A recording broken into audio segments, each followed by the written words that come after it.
ओम नमो भगवते वासुदेवाय। ओम नमो ओम भगवते वासुदेवाय। नमो भगवते वासुदेवाय। ओम नमो भगवते वासुदेवाय। ओम नमो भगवते वासुदेवाय। ओम ओम नमो भगवते वासुदेवाय. वासुदेवाय। हरे कृष्ण. आपण गीतेच्या 11व्या अध्यायाचा अभ्यास करत आहोत. या अध्यायाचं नाव आहे विश्वरूप दर्शन योग किंवा विश्वरूप, असं तुम्ही ऐकलं असेल. विश्वरूप किंवा विराट रूप, त्याचं वर्णन या अध्यायामध्ये आहे. तर 10व्या अध्यायाच्या शेवटी भगवंत अर्जुनाला म्हणतात, अथवा बहुने तेन किं ज्ञातेन तवार्जुना इष्टभ्याहम इदम कृत्स्नम एका अंशेन स्थितो जगत. अर्जुन, माझ्या विभूती मी किती सांगणार? त्या तर अनंत आहेत. मी माझ्या एका अंशाने हे सर्व जग व्याप्त केले. आता ते अंश म्हणजे परमात्मा म्हणता येईल. तर अर्जुनला इच्छा होती की हे सर्वव्यापी रूप बघायचं, की भगवंत म्हणतात एका अंशाने मी सर्व जग व्याप्त केले. मग पहिल्या 4 श्लोकामध्ये अर्जुन तीच विनंती करतो की तुम्ही मला भरपूर काही सांगितलं आहे. अ, आता माझी इच्छा आहे, द्रष्टुमिच्छामि ते रूपम ईश्वरम पुरुषोत्तम, की आता मला तुमचे ते रूप बघायचे. ते रूप म्हणजे तुम्ही जे बोलले की एका अंशाने मी सर्वव्याप्त आहे, त्या सर्वव्यापी रूपाला मला बघायचं आहे. आणि मग म्हणतो की जर माझ्याकडे तशी क्षमता नसेल तर योग्य ती क्षमता तुम्ही द्या आणि मला त्या रूपाचं दर्शन घडवा. अ, मग भगवंत म्हणतात किंवा सांगतात या श्लोक नंबर 5 ते 8 मध्ये की तू याच्यामध्ये काय काय बघशील. अ, हं, वेगवेगळ्या रंगाचे, वेगवेगळ्या आकाराचे शेकडो हजारो रूप तुला या विश्वरूपामध्ये किंवा विराट रूपामध्ये दिसतील. आणि त्याच्यामध्ये आदित्य, वसु, रुद्र, हं, तू काही बघितलेला असेल, जे काही बघितलं नसेल, अशा बऱ्याच गोष्टी तुला या रूपामध्ये दिसतील. अ, आणि हे सर्व एकाच ठिकाणी राहून. हं. असं नाही की काही भागासाठी दुसरीकडे चालत जायचं, काही भाग इथे दिसतो. सर्व अर्जुनला त्या रथावरती बसूनच एकाच ठिकाणी पूर्ण विश्वाचं अ, दर्शन किंवा विश्व दिसत होतं. अ, आणि मग जसे अर्जुन 4थ्या श्लोकमध्ये बोलला की जर माझी क्षमता नसेल तर तुम्ही मला क्षमता द्या. तर 8व्या श्लोकामध्ये भगवंत सांगतात की तुझी क्षमता नाही आहे. अ, तू तुझ्या स्वतःच्या डोळ्यांनी बघू शकत नाही. त्यामुळे मी तुला दिव्य दृष्टी देतो. म्हणजे तेव्हा आपण चर्चा करताना बघितलं की अर्जुनचे डोळे हे सामान्य नाही आहेत. इथे अर्जुनच्या डोळ्यांची क्षमता नाही आहे, याचा अर्थ असा होत नाही की अर्जुनचे डोळे हे डोळे किंवा दृष्टी किंवा बघण्याची क्षमता ही आपल्यासारखी भौतिक स्तरावरची आहे. हं. अर्जुन तर भगवंतांचा नित्य पार्षद आहे. नरनारायणमध्ये नर हा अर्जुन आहे. तर अर्जुन का बरं भगवंतांना बघू शकणार नाही? तर अर्जुनकडे पूर्ण क्षमता आहे, परंतु हे जे रूप दाखवणार आहेत, हे रूप भौतिक आहे. भौतिक आणि या रूपामध्ये भगवंतांचं ऐश्वर्य दिसतं. तर परंतु अर्जुनच्या मनामध्ये तर आध्यात्मिक भाव आहे. भगवंतांबद्दल एका मित्राचा भाव आहे. ऐश्वर्याच्या प्रभावाने असला तरी मित्राचा भाव आहे. कारण भगवंत पण अर्जुनला 4थ्या श्लोकात म्हणतात ना, की तू माझा मित्र आणि सखा आहेस म्हणून मी तुला हे ज्ञान सांगत आहे. एवं परंपरा प्राप्तम इमं राजर्षे विदुष काले नेहमता योगो नष्ट परंतप. त्याच्याच आजूबाजूला कुठेतरी स एवाय मयाती अद्य योग प्रोक्त पुरातन भक्तोसी मे सखा चेती रहस्यम ही येतात उत्तमम. तू माझा भक्त आणि सखा आहे. तर जो व्यक्ती सखा आहे, म्हणजे त्याची दृष्टी कशी काय सामान्य असेल? तर त्या सखाचा जो दृष्टिकोन आध्यात्मिक आहे, त्या दृष्टीने हे बघणं शक्य नाही, कारण याच्यामध्ये फक्त ऐश्वर्य आहे. म्हणून भगवंत अर्जुनला इथेच दिव्य दृष्टी देतात. आता दिव्य दृष्टी म्हणजे आध्यात्मिक दृष्टीपेक्षा प्रगत दृष्टी असं नाही आहे. 3 स्तर आहेत: भौतिक दृष्टी, दिव्य दृष्टी आणि आध्यात्मिक दृष्टी. त्याला इंग्लिशमध्ये त्यांनी दिव्य दृष्टीला सेलेशियल विजन म्हटले. सेलेशियल म्हणजे देवता लोकांचं दृष्टी, भौतिकला मटेरियल व्हिजन आणि आध्यात्मिकला स्पिरिच्युअल व्हिजन किंवा डिव्होशनल व्हिजन. तर अर्जुनचं जी दृष्टी आहे आता भगवंतांनी त्याला दिव्य दृष्टी किंवा देवतांची दृष्टी असं म्हणू शकतो. ऐश्वरूप बघण्याची दृष्टी दिली, परंतु मन त्याचं आध्यात्मिक आहे. म्हणून हे सर्व रूप बघून सुद्धा अर्जुनला त्या रूपाबद्दल आकर्षण निर्माण होत नाही. आणि अर्जुन म्हणतो की बस आता मला नाही एवढं बघायचंय. मग असं बोलल्यावरती भगवंताने त्याला रूप दाखवायला सुरुवात केली. आणि मग तिथेच जसं की आपण कधी बघतो ना एखाद्या मूवीमध्ये दोन सीन असतात की इथे घडतं नंतर दुसरीकडे काय घडतंय त्याच वेळेस. तर त्याच वेळेस इकडे संजय हस्तिनापूरमध्ये धृतराष्ट्राला ततो राजाला म्हणजे धृतराष्ट्र महाराजांना अ, हे जे अर्जुनाला रूप दाखवले त्याचं वर्णन करणार आहेत.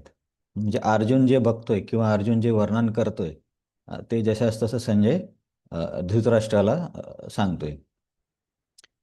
तर 10व्या आणि 11व्या श्लोकामध्ये काय आहे की या रूपाला खूप जास्त वक्त्र म्हणजे चेहरे, खूप जास्त चेहरे आहेत, खूप जास्त डोळे आहेत. आता इथे अनेकाला कुठं कुठं सहस्र किंवा कुठं कुठं म्हणजे 100 असं म्हटलेलं आहे. तर ॲक्च्युली विराट रूपाचा तर काही आकारच नाही आहे ना, त्याच्यामुळे बघ, अनेक हा शब्द योग्य आहे. त्याच्यामध्ये अनेक चेहरे, अनेक नेत्र आणि वेगवेगळ्या प्रकारचे आयुध म्हणजे शस्त्र, वेगवेगळ्या प्रकारचे आभरण, अ, दागिने, अंबर दिव्यमाल्य अंबरधरम, वेगवेगळ्या प्रकारच्या माळा त्या रूपामध्ये दिसत आहेत. माळा म्हणजे फुलांच्या माळा. आणि दिव्य गंधानुलेपनम, त्या रूपाला दिव्य असं सुगंधी गंध लावलं होतं. म्हणजे हे परफ्यूम लावण्याची पद्धत काही नवीन नाही आहे. परंतु आता हे परफ्यूममध्ये अल्कोहोल टाकतात. परंतु तेव्हाचे परफ्यूम हे मोस्टली चंदनाच्या बेसमध्ये घेतले जायचे. म्हणजे मेन इन्ग्रेडियंट चंदन आणि त्याच्यामध्ये मोगरा वगैरे अशा फुलाचे अर्क टाकून तसा गंध बनवता येतो. तर हे अर्जुन काय बघतोय ते संजय धृतराष्ट्राला सांगतात. नंतर असं वाटत होते की एकाच वेळेस जर आकाशामध्ये हजारो सूर्य उगम पावले तर कसा प्रकाश किंवा प्रभाव होईल, तसं हे अ, दिसत आहे रूप. आणि अर्जुन एकाच ठिकाणी बसून हे सर्व रूप बघत होता. आता विराट रूपामध्ये कसं आहे की विश्व तर एवढं व्यापक आहे ना, त्याच्यामुळे एका वेळी एका ठिकाणी एक भाग दिसायचा, तर नंतर दुसऱ्या वेळी दुसरा भाग दिसायचा. एका प्रकारचे जीव दिसायचे, तर नंतर दुसऱ्या प्रकारचे. तर प्रविभक्तम अनेकदा, वेगवेगळ्या प्रकारे प्रकारांचे जीव किंवा स्थान, किंवा विश्वाचे भाग अर्जुनला एका ठिकाणी दिसायचे. विश्वाचे वेगवेगळे भाग भगवंतांच्या शरीरात वेगवेगळ्या ठिकाणी बघत होता, हा त्याचा अर्थ आहे. प्रविभक्तम अनेकदा अपश्यत देवदेवस्य पांडवम शरीरे तथा. अं? मग त्याच्यानंतर काय होतं, हे सर्व बघून अर्जुनला एकदम विस्मय होतो. विस्मय म्हणजे आपण मागच्या वेळेस बोललो की आश्चर्य किंवा अद्भुत, पण आश्चर्य ना मराठीमध्ये काय दिले विस्मय. हां, आश्चर्य आणि भारावून. तर त्याच्यामध्ये आपण मग मेन मेन भाग तर हा आहे की अर्जुन खूप आश्चर्यचकित किंवा भारावून जातो. आणि त्याच्यामुळे त्याच्या शरीरावरती हे रोमांच यायला लागतात. रोम म्हणजे आपले केस. बघा रोमांच म्हणतात ना, रोमांच, रोमपाद महाराज, रोमावली. आणि हे बघून हे अशा प्रकारे त्याच्या शरीरावरती रोमांच आल्यावरती अर्जुन भगवंतांना जमिनीवर डोकं ठेवून प्रणाम करतो, दोन्ही हात जोडतो आणि हात जोडून त्यांना प्रार्थना करतो किंवा त्यांचंच वर्णन त्यांना सांगतो. तर ते आपण आता आजपासून बघणार आहोत. तर याच्यामध्ये आपण ते अ, विस्मय रस, त्या 12 प्रकारच्या रसांचं वर्णन बघितलं होतं. ते थोडं टेक्निकल आहे. तुम्ही नंतर परत परत ऐकून किंवा वाचून बघा, कारण त्याच्याकडे गेले तर आणखीन खूप वेळ जाईल. तर आता आज सुरुवात करूया 15 नंबरच्या श्लोकापासून. यावेळेस मी संधिच्छेद केला आहे, त्यामुळे तुम्हाला पण वाचायला काही जास्त त्रास होणार नाही. अर्जुन उवाच अर्जुन उवाच पश्यामि देवान् तव देवदेहे पश्यामि पश्यामि तव तव पदे सर्वान् तथा भूतविशेषसङ्घान् सर्वान् सर्वान् तथा भूतविशेषसङ्गान् ब्रह्माणमीशं कमलासनस्थम्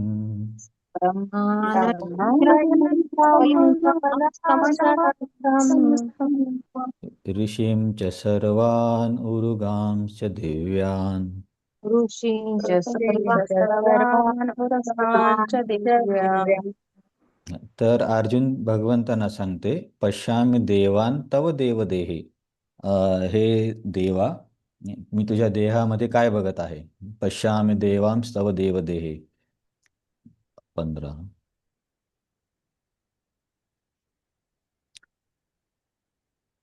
कुठे गेला पीपीटी. तर तुझ्या शरीरामध्ये पश्यामी म्हणजे बघणे. काय बघत, कुठे बघत आहे. पश्यामी देवान तव देव देहे. हे देवा किंवा हे भगवंता तुझ्या शरीरामध्ये मी बघत आहे. काय बघत आहे. सर्वान तथा भूत विशेष संगान ब्रह्मांडम ईशम कमलासनस्थम. तर थोडक्यात या ब्रह्मांडाच्या काय म्हणतील आपल्याला तळापासून ते उच्च लोकापर्यंत किंवा उच्च ग्रह लोकांपर्यंत सर्व काही अर्जुन एकाच ठिकाणी बघत होता. तर इथे जे ब्रह्मांड ईशम आहे, कमलासनस्थम. आपल्याला माहिती की ब्रह्मदेव कमळावरती, म्हणजे त्यांच्या ग्रहाची रचना कमळासारखी आहे. आणि त्या कमळाचा उगम कोणत्या विष्णूच्या शरीरापासून होतो.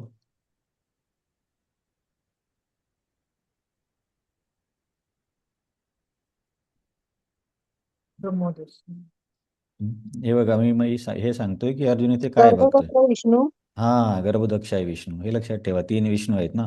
कारणदक्ष आहे विष्णू किंवा महाविष्णू, गर्भदक्ष आहे विष्णू आणि क्षीरोदक्ष आहे विष्णू. तर गर्भदक्ष आहे विष्णू जेव्हा एखाद्या ब्रह्मांडामध्ये प्रवेश करतात तेव्हा त्यांच्या शरीरातून निघणाऱ्या जळाने किंवा पाण्याने अर्ध ब्रह्मांड भरलं जातं. आणि त्यावर मग ते अनंत शेषाच्या शय्येवरती गर्भदक्षाई विष्णू शयन करतात. त्यांच्या पूर्वी ब्रह्मांड पूर्णपणे अंधकारमय होतं. मग नंतर त्यांच्या नाभीतून कमळ निर्माण होतं आणि ब्रह्माजी त्या कमळाच्या ते कमळाचा जो वरचं फूल आहे तिथे पहिला व्यक्ती ब्रह्माजी प्रकट होतात किंवा जन्म घेतात. तर बेसिकली या श्लोकाचा आशय काय आहे की गर्भदक्षाई विष्णूपासून ते एकदम टॉप म्हणजे ब्रह्मदेवापर्यंत सर्व काही मला दिसत आहे. पश्यामि देवांस्तव देवदेहे सर्वां तथा भूत विशेष संगान ब्रह्मानमीशम कमलासनस्थम ऋषीं च सर्वान उरुगांस दिव्यान. तर त्याच्यामध्ये बाकीच्या गोष्टी पण आल्या की ब्रह्माजी दिसत आहेत, महादेव दिसत आहेत, वेगळ्या प्रकारची ऋषी दिसत आहेत. ऋषींच सर्वान, सर्वान म्हणजे बऱ्याच प्रकारे. उरुगांस दिव्यान, उरुग म्हणजे साप, आणि वेगवेगळ्या प्रकारचे साप पण दिसत आहेत. तर सरळ सरळ अर्थ काय आहे की भगवंतांच्या शरीरामध्ये अर्जुनला पूर्ण विश्व म्हणजे आपलं ब्रह्मांड गर्भदक्षाई विष्णूपासून तर ब्रह्माजीपर्यंत सर्व काही तो एकदाच बघतोय. आणि मग आता त्यामध्ये इतर गोष्टी पण आल्या जसे की ऋषीमुनी आले, महादेव आले. हे सगळं अर्जुन एका ठिकाणी बघतोय. तर इथं आचार्यांनी आणि मला वाटते प्रभुपादांनी पण एक मुद्दा लिहिलाय, तो महत्त्वाचा आहे.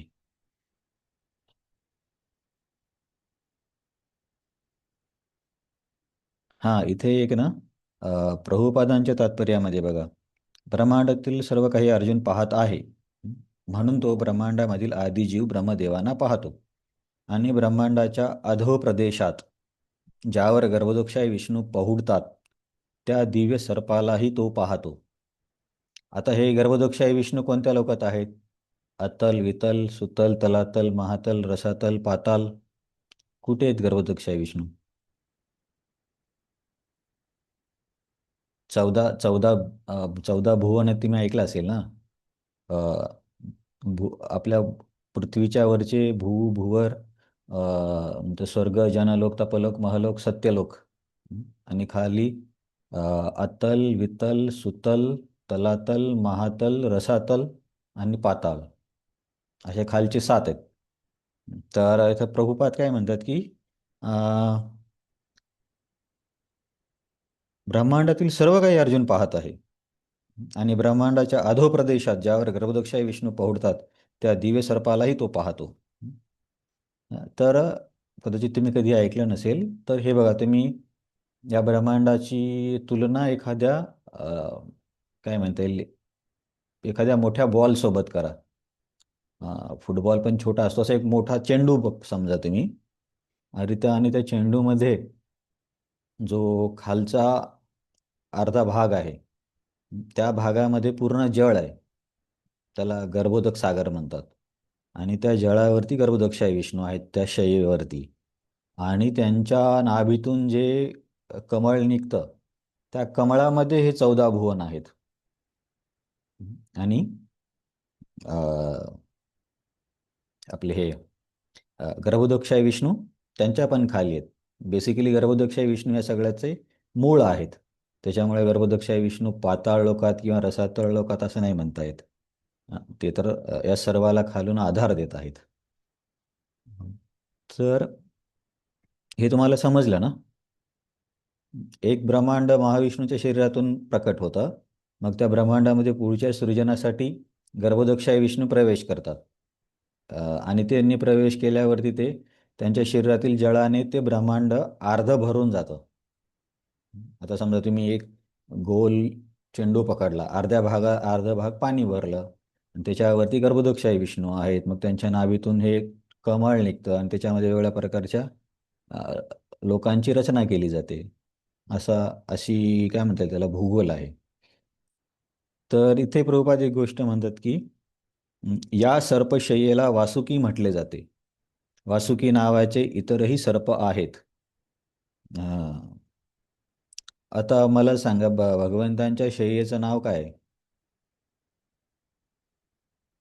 कशावरती भगवंत हे शेष. करतात? शेष आहे. शेषनाग ना. शेषनाग किंवा अनंत शेष असं आपण म्हणतो ना.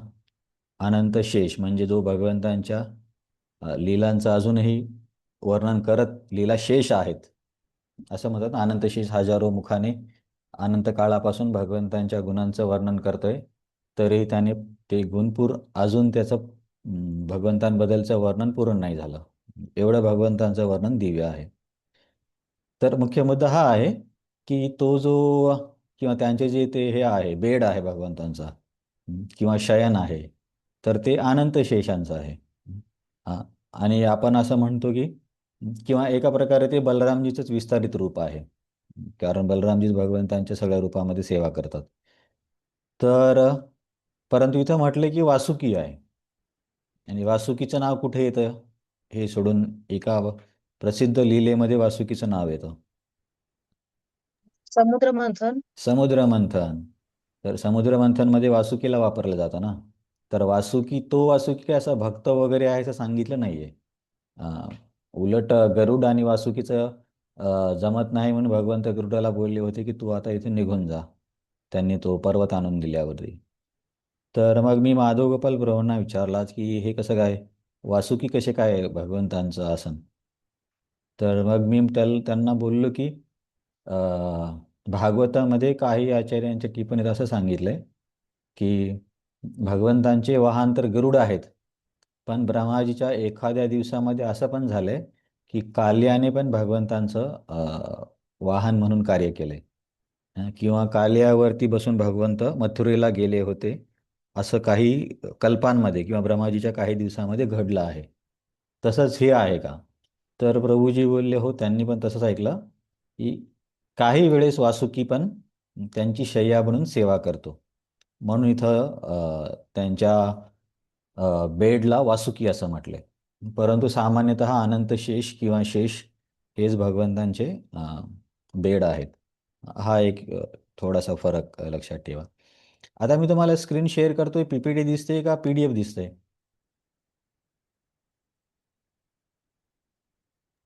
पीपीटी दिसते प्रभू. पीपीटी दिसते ना. हा ठीक आहे. नंतर प्रभुपाद काय बोलले, बेसिकली अर्जुन गर्भोदक्ष विष्णूपासून ब्रह्मांडातील अत्युच्च लोकापर्यंत ज्या ठिकाणी कमलासनस्थ ब्रह्मदेव वास करतात, सर्व काही अर्जुन पाहू शकत होता. याचा अर्थ आहे की एका जागी रथावर बसलेला अर्जुन प्रारंभापासून ते अंतापर्यंत सर्व काही पाहू शकत होता. एका ठिकाणी पूर्ण ब्रह्मांड.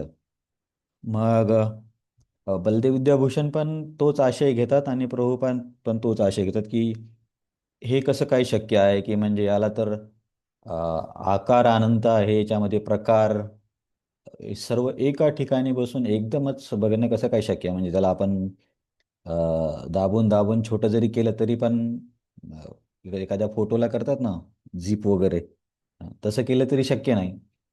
तर मग बलदेव विद्याभूषण आणि प्रभुपाद एकच आशय घेतात की हे कशामुळे शक्य झालं. भगवान श्रीकृष्णांच्या कृपेने तो हे सर्व पाहू शकला. कारण आपण कुठं झाली बरं भगवंतांची कृपा अर्जुनाला ज्याच्यामुळे हे तो बघू शकतोय.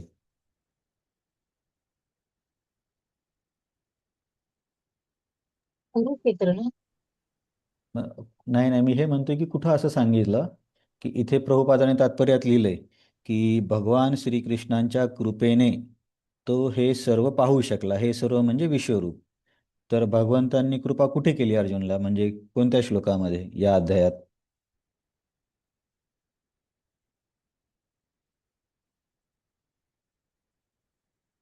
तुम्हाला सगळ्यांना माहिती आहे. दिव्य दृष्टी दिली ना भगवंतांनी. दिव्य दृष्टी दिली म्हणून तर अर्जुन बघतोय हे सर्व, त्यालाच कृपा म्हणतात. कारण युनिव्हर्स एवढं जास्त मोठं आहे की एका शरीरामध्ये हे सगळं बघणं म्हणजे आपल्याला तर काय म्हणजे कुणालाही अशक्यच आहे. परंतु अर्जुन ते बघू शकतोय, पण हे कसं काय होऊ शकतं, कारण अचिंत्य गोष्ट आहे. तर त्याला प्रभुपादांनी सांगितले की केवळ भगवंतांच्या कृपेने शक्य आहे. हं? म्हणून आपण म्हणतो की अचिंत्य म्हणजे अचिंत्या खलु ये भावा न तांस्तर्की न योजयेत प्रकृतीभ्य परम्यश्च तद अचिंत्यस्य लक्षणम. अचिंत्य कशाला म्हणायचं? अचिंत्या खलु ये भावा न तांस्तर्की न योजयेत. जी गोष्ट आपण तर्क लावून किंवा बुद्धी लावून समजू शकत नाही त्याला म्हणायचं अचिंत्य. जर आपल्याला आपल्या डोक्याने समजत असेल तर मग ते अचिंत्य कसं काय होणार? अचिंत्या खलु ये भावा न तांस्तर्की न योजयेत प्रकृतीभ्य परम्यच्च तद अचिंत्यस्य लक्षणम. आणि अचिंत्य गोष्टीचं लक्षण असं असतं की ती गोष्ट किंवा ती व्यक्ती किंवा ते घटना या भौतिक प्रकृतीच्या परे असते. तर अचिंत्य म्हणजे व्यक्ती, वस्तू, घटना भौतिक प्रकृतीच्या परे असली पाहिजे आणि बुद्धीने तर्क वगैरे लावून समजता नाही आली पाहिजे. असं जर काही गोष्ट व्यक्ती, वस्तू, वर्णन लिहिलं असेल तर त्याला अचिंत्य म्हणतात. तर हे विश्व बघणं पण अचिंत्यच आहे, परंतु भगवंतांनी अर्जुनला ती दृष्टी दिली म्हणून अर्जुन बघू शकत होता. तर आता इथे काय या या 7 श्लोकांमध्ये काही फार जास्त तात्पर्य नाही आहे, म्हणून मी याच्यातल्या काही काही शब्दाला पकडून थोडीशी चर्चा करण्याचा प्रयत्न केला. जसं की अ, आता 16ला पण तात्पर्य नाही, 17ला पण नाही, 18ला पण नाही. म्हणून मी थोडंसं माहिती दुसरीकडून घेतली. 19ला पण 2-3च ओळी आहेत. तर इथे काय सांगितले की अर्जुन भगवंतांच्या कृपेने बघू शकत होता. परंतु आपण जर विचार केला ना एका दृष्टिकोनातून, आपण किंवा कुणीही व्यक्ती कुठलीही गोष्ट करू शकतोय, ते सर्व भगवंतांच्या कृपेनेच होतंय. या आशयाचे गीतेमधलं वर्णन सांगा मला. हे मी चर्चा कशावरून घेतली की आता इथे श्लोकांना तात्पर्य फार छोटं छोटं आहे आणि मग ते असंच श्लोक वाचत गेले तर फक्त धावपळ होऊन जाईल. म्हणून मी म्हटलं की याच्यावरून काही व्यावहारिक काय म्हणतील व्यावहारिक बोध घेता येईल असा प्रयत्न करून चर्चा थोडीशी वाढवली. तर इथे असं आहे की भगवंतांच्या कृपेने अर्जुन हे सर्व अचिंत्य ब्रह्मांड त्यांच्या शरीरामध्ये एकाच ठिकाणी बघू शकत होता. तर मी असा मुद्दा घेतलाय की केवळ अर्जुनच नाही, तर या जगामध्ये कुणीही म्हणजे मनुष्य असो किंवा प्राणी असो, कुणीही असो, ते केवळ भगवंतांच्या कृपेनेच वेगळे कार्य करू शकतायत. किंवा भगवंतांच्या कृपेनेच ते पराक्रमी होत आहेत किंवा कुठे विजय मिळवत आहेत, किंवा एखाद्या गोष्टीचा शोध लावतायत. तर असं कुठे सांगितलं गीतेमध्ये की भगवंतांच्या कृपेने हे होतं म्हणून?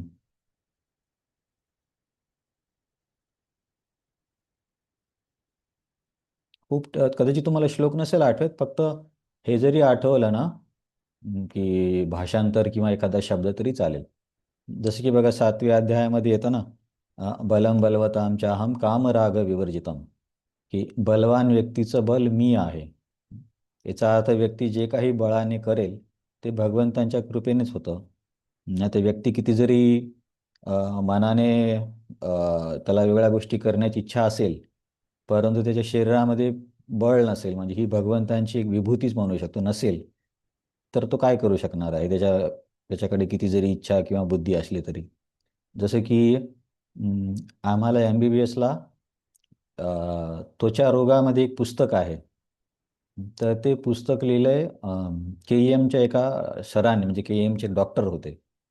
त्यांचं नाव काय आहे मी तुम्हाला नंतर नाव सांगेल. स्किनचं त्यांचं पुस्तक आहे.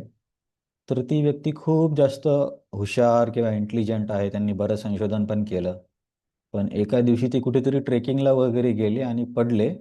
तर त्यांचा आता कमरेच्या खालचा भाग पॅरालिसिसमध्ये आहे तेव्हापासून. तर आता त्या व्यक्तीमध्ये एवढी बुद्धिमत्ता आहे, पण आता काय करणार? कशी जाऊन पेशंटची ट्रीटमेंट करणार? ते स्वतःच पॅरालिसिसमध्ये घरी आहेत. तर बुद्धी आहे, परंतु शारीरिक बळ पण नसलं पाहिजे. तर भगवंत 7व्या अध्यायामध्ये म्हणतात, बलम बलवताम चाहम, मीच त्याचं बळ आहे. बुद्धिर्बुद्धिमतामस्मी, तेजस तेजस्विनामहम. जसं कधी कधी चर्चा झाली आणि प्रभुपादांना कोणी म्हणायचं की वैज्ञानिकांनी हे शोधून काढलं, ते शोधून काढलं, तर प्रभुपाद दोन प्रकारे बोलायचे. एक तर बोलायचे की त्यांना हे शोधून काढण्यासाठी डोकं कोणं दिलं, ही बुद्धी कोणं दिली? गीता सांगते बुद्धिर्बुद्धिमतामस्मी, मी त्यांची बुद्धी आहे. किंवा दुसरा रिस्पॉन्स प्रभुपाद असे द्यायचे की ठीक आहे, त्यांना काहीतरी असं शोधून काढायला सांगा की ते या जगात नाही आहे, आणि ते शोधण्यासाठी किंवा निर्माण करण्यासाठी इथले कुठलीही वस्तू वापरायच्या नाही, कारण ही सर्व तर देवाची सृष्टी आहे. मग यापासून जर तुम्ही स्वतंत्रपणे काही निर्माण करू शकले तर त्याला काहीतरी निर्मिती म्हणता येईल. नाहीतर काय आहे की समजा जसं की यात्रेमध्ये काय होतं की 56 भोग किंवा गोवर्धन पूजेच्या दिवशी सर्वजण बरेच प्रमाणात कुकिंग करतात महाराजांच्या यात्रेमध्ये. तर काही काही जण काय जास्त आयटम व्हा म्हणून काय करतात की खूप सारा भात बनवतात, आणि मग थोडासा 1-2 किलो भात घ्यायचा, त्यामध्ये हळद निंबू वगैरे टाकायचं, तो झाला लेमन राईस. मग चिंचेचं पाणी टाकायचं, तो झाला टॅमरिन राईस. मग ते नारळाचं कोकोनट पावडर असते ना, ते टाकायचं, झाला कोकोनट राईस. असे काही लोक एकाच राईसचे 10-10, 12-12 प्रकार करतात. किंवा कोणी काय करणार की गोड पाण्यामध्ये साखर टाकून त्याला गोड पाणी तयार करणार. त्याचा मग 1 लिटर भाग घेऊन त्याच्यामध्ये निळा रंग, लाल रंग असे वेगवेगळ्या रंगाचे ज्यूस बनवणार. तर मला काय सांगायचे, बेसिकली हे काय आहे की तोच भात आहे, तेच पदार्थ आहे, फक्त इकडून तिकडून टाकून नवीन काहीतरी तयार केल्यासारखं होते. तर आपण किंवा वैज्ञानिक किंवा कोणी उद्योगपती हेच काम करतोय. भात रंग हे सर्व आधीच आहे, त्यालाच फक्त आपण मिक्स करून वेगवेगळे रूपं देतोय. आता समजा कार आहे, त्याच्यामध्ये काय आता मुख्य भाग तर लोखंड वगैरे जे आहे ते तर भूमीचा भाग आहे. अग्नीसाठी जे इंधनाचं काम करते, त्याचीच इकडे तिकडे करून त्याला वेगवेगळा आकार देतात. त्याचा कधी कार होते, तर कधी मोठी बिल्डिंग होती, तर कधी फायटर प्लेन होतं, तर कधी मिसाईल होते. पण शेवटी हे वेगवेगळ्या प्रकारचे भात केल्यासारखंच आहे, कारण आपण थोडी कुठून काही हे पदार्थ घेऊन आलो. तर इथे जसं अर्जुन भगवंतांच्या कृपेने बघू शकत होता, तसं वास्तविक पाहता सर्वांच्याच आयुष्यामध्ये जे काही करण्याची क्षमता आहे, शारीरिक बौद्धिक सामाजिक कुठलीही असू द्या, तर ही क्षमता भगवंतांच्या कृपेनेच आहे. म्हणून व्यक्ती जो काही कार्य करेल तो भगवंतांच्या कृपेनेच कार्य करतो. एकदा काय झालं होतं, ब्राझीलमध्ये एक व्यक्ती होता, तुम्ही नेटवर नंतर सर्च करा, मी नाव विसरलो, अँटोनिओ असं काहीतरी नाव आहे. तर ब्राझीलमध्ये मतदान चालू होतं. तर तेव्हा तो बोलला की जर मला या इलेक्शनमध्ये बहुमत मिळालं तर मला देवसुद्धा राष्ट्रपती होण्यापासून वाचवू शकत नाही किंवा अडथळा आणू शकत नाही. आणि असंच झालं, त्याला बहुमत मिळालं. आणि ज्या दिवशी त्याचा शपथविधी होता त्या दिवशी त्याला हार्ट अटॅक किंवा काहीतरी होऊन तो मरून गेला. तर ही खूप मोठी न्यूज झाली होती तेव्हा पेपरमध्ये, की तो असं बोलला होता डायरेक्ट की मला ईश्वर पण थांबवू शकत नाही. तर मी म्हटलं हे पण असं एक उदाहरण सांगू शकतो आपण की अल्टिमेटली सर्व काही भगवंतांच्या कृपेनेच होतंय. आपण जे काही करतो ते त्यांनीच दिल्याचं आहे. असं बऱ्याच ठिकाणी होतं ना, की एखादी व्यक्ती खूप बुद्धिमान आहे, पण नंतर एखाद्या ॲक्सिडेंटमुळे त्यांचं स्मृती निघून जाते. जसं की निकोला टेस्ला होता.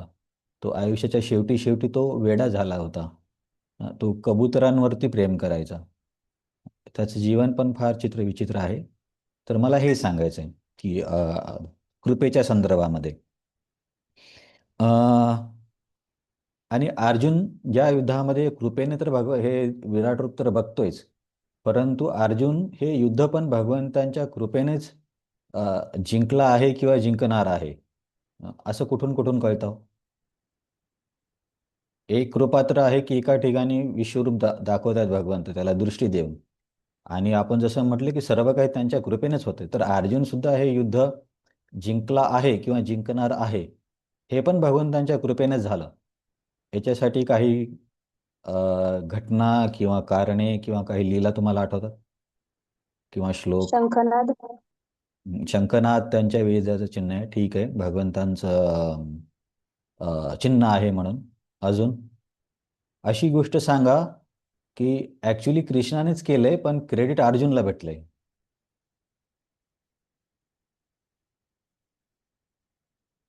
खूप साऱ्या गोष्टी आहेत ना. जसं की काय आहे, एकदा भीष्म म्हणतात की उद्या मी सर्व पांडवांना मारणार. तर ते 5 बाण तयार करून ठेवतात. तर कृष्णाला हे कळतं. मग कृष्ण द्रौपदीला जाऊन सांगतो की त्यांना त्यांचा आशीर्वाद घे आणि आशीर्वाद घेतल्यावरती ते म्हणतील तुला काय पाहिजे तर तू त्यांचे 5 बाणं मागून घे. नाही सॉरी, हे बाणाचं तसं नाही आहे. बाणांचं यांच्याकडे होतं. दुर्योधन बाण घेऊन गेला होता. त्याला विश्वास नव्हता. तर युधिष्ठिर महाराजांना भगवंतांनी पाठवलं की की आज धृतराष्ट्र दुर्योधनकडे तू जा आणि तो घमंडी आहे. तो बोलेलच की काय पाहिजे तुला, राज्य पाहिजे तर राज्य घे. तर त्याने तुला एकदा वचन पण दिलं होतं की मी तुला अ, हवं ते देईल. कारण एकदा गंधर्वांनी कौरवांना पकडलं होतं. तर पांडवांनी त्यांची सुटका केली होती. तर तिथे पण भगवंतानेच डोकं लावून ते बाण प्राप्त केले. जयद्रथला मारताना सुदर्शन चक्राने सूर्याला झाकलं. अ, द्रोणांना मारण्यासाठी अश्वत्थामा मेला असं बोलायला सांगितलं. त्याच्यानंतर सर्व युद्ध झाल्यावरती भगवंत अर्जुनला म्हणतात की तू रथाच्या खाली उतर. तर अर्जुन म्हणतो नाही तुम्ही पहिले उतरा. तर भगवंत म्हणतात नाही तू खाली उतर. मग जेव्हा अर्जुन खाली उतरतो आणि भगवंत उतरताच तो रथ जळून जातो.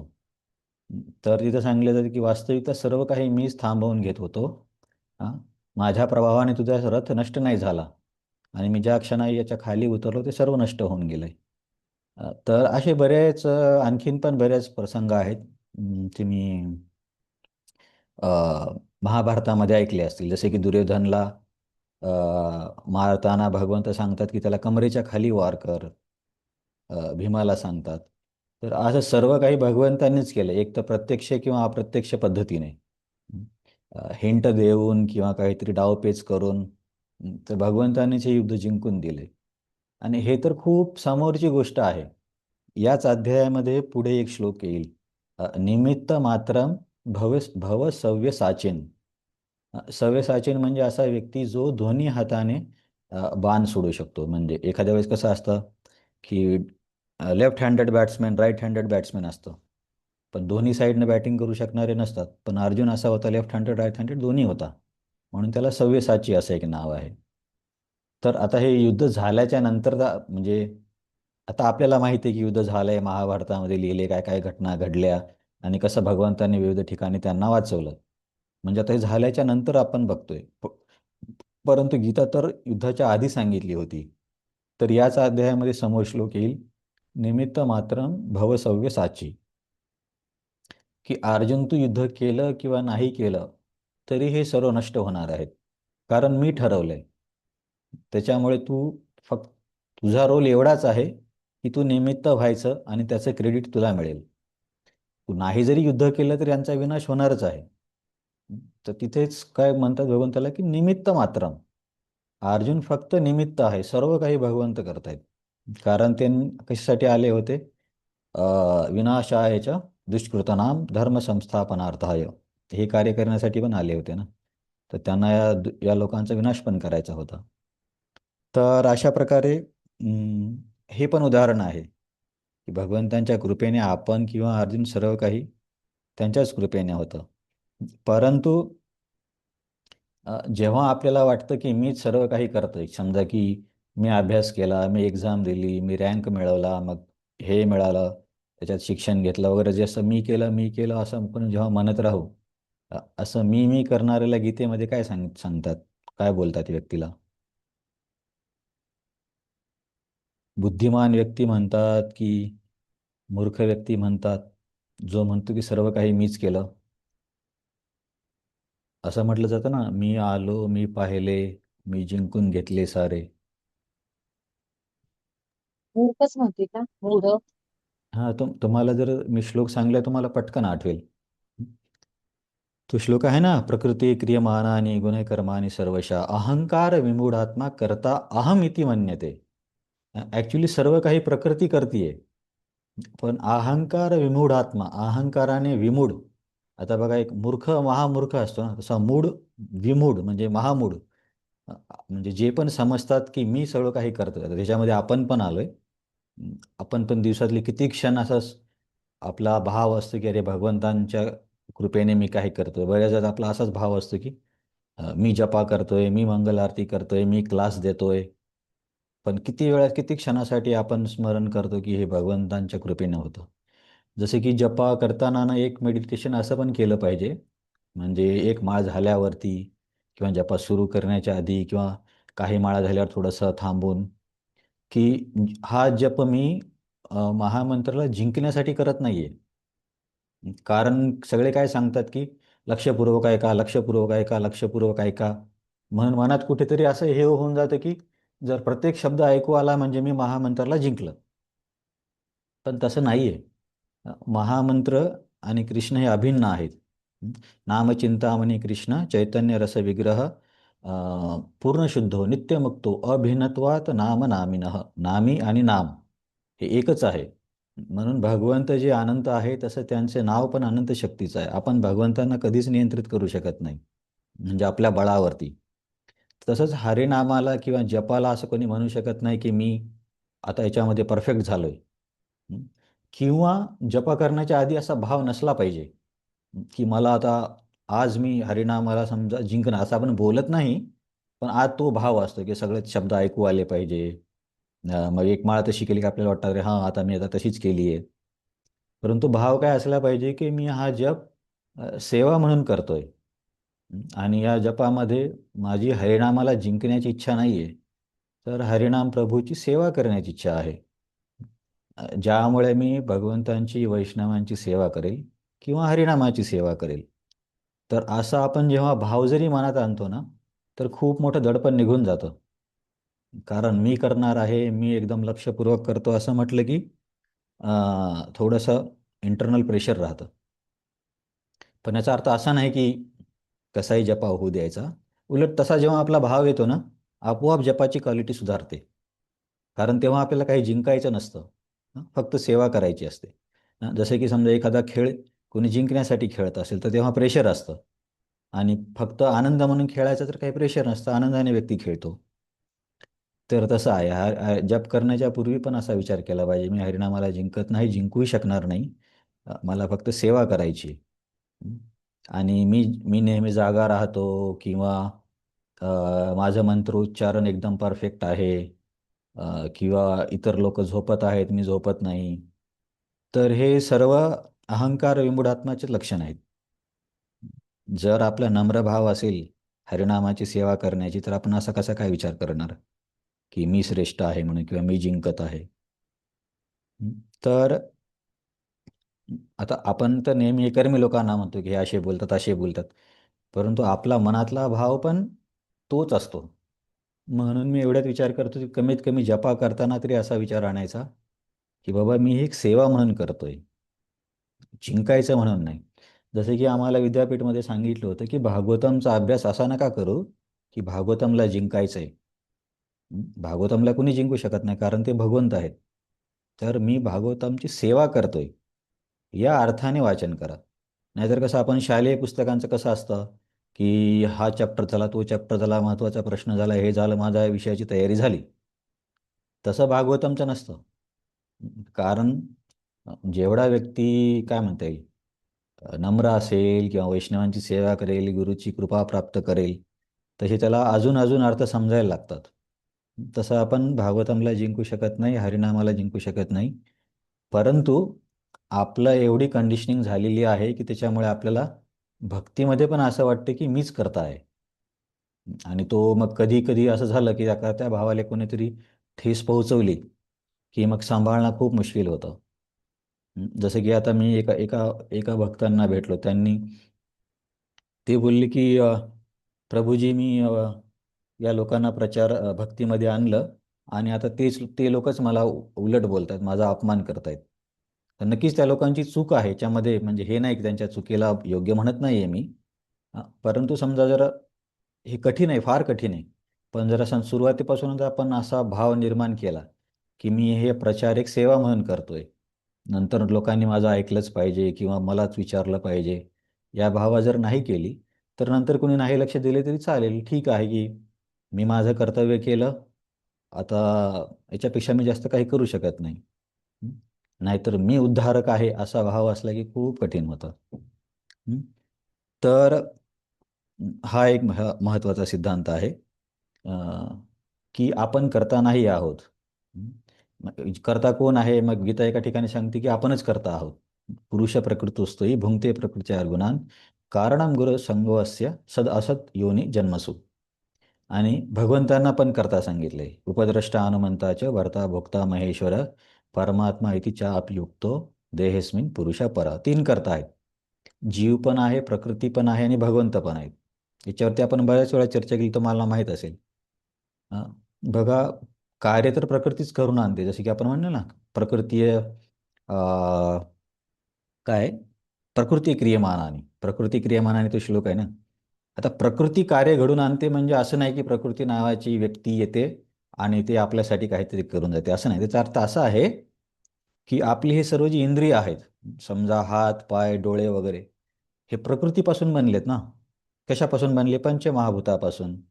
आणि मन, बुद्धी, अहंकार पण भगवंतांची बहिरंग शक्तीच आहे. बहिरंग शक्ती म्हणजे प्रकृती.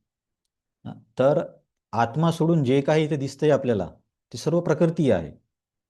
मग जे पण कार्य घडतात, अ, तर प्रकृतीचा एक एक प्रकृती दुसऱ्या प्रकृतीसोबत काय म्हणते त्याला, इंटरॅक्शन करते किंवा इंटरॅक्शन करते, हे तुम्हाला शब्द समजेल. जसं की माझा समजा हात आहे.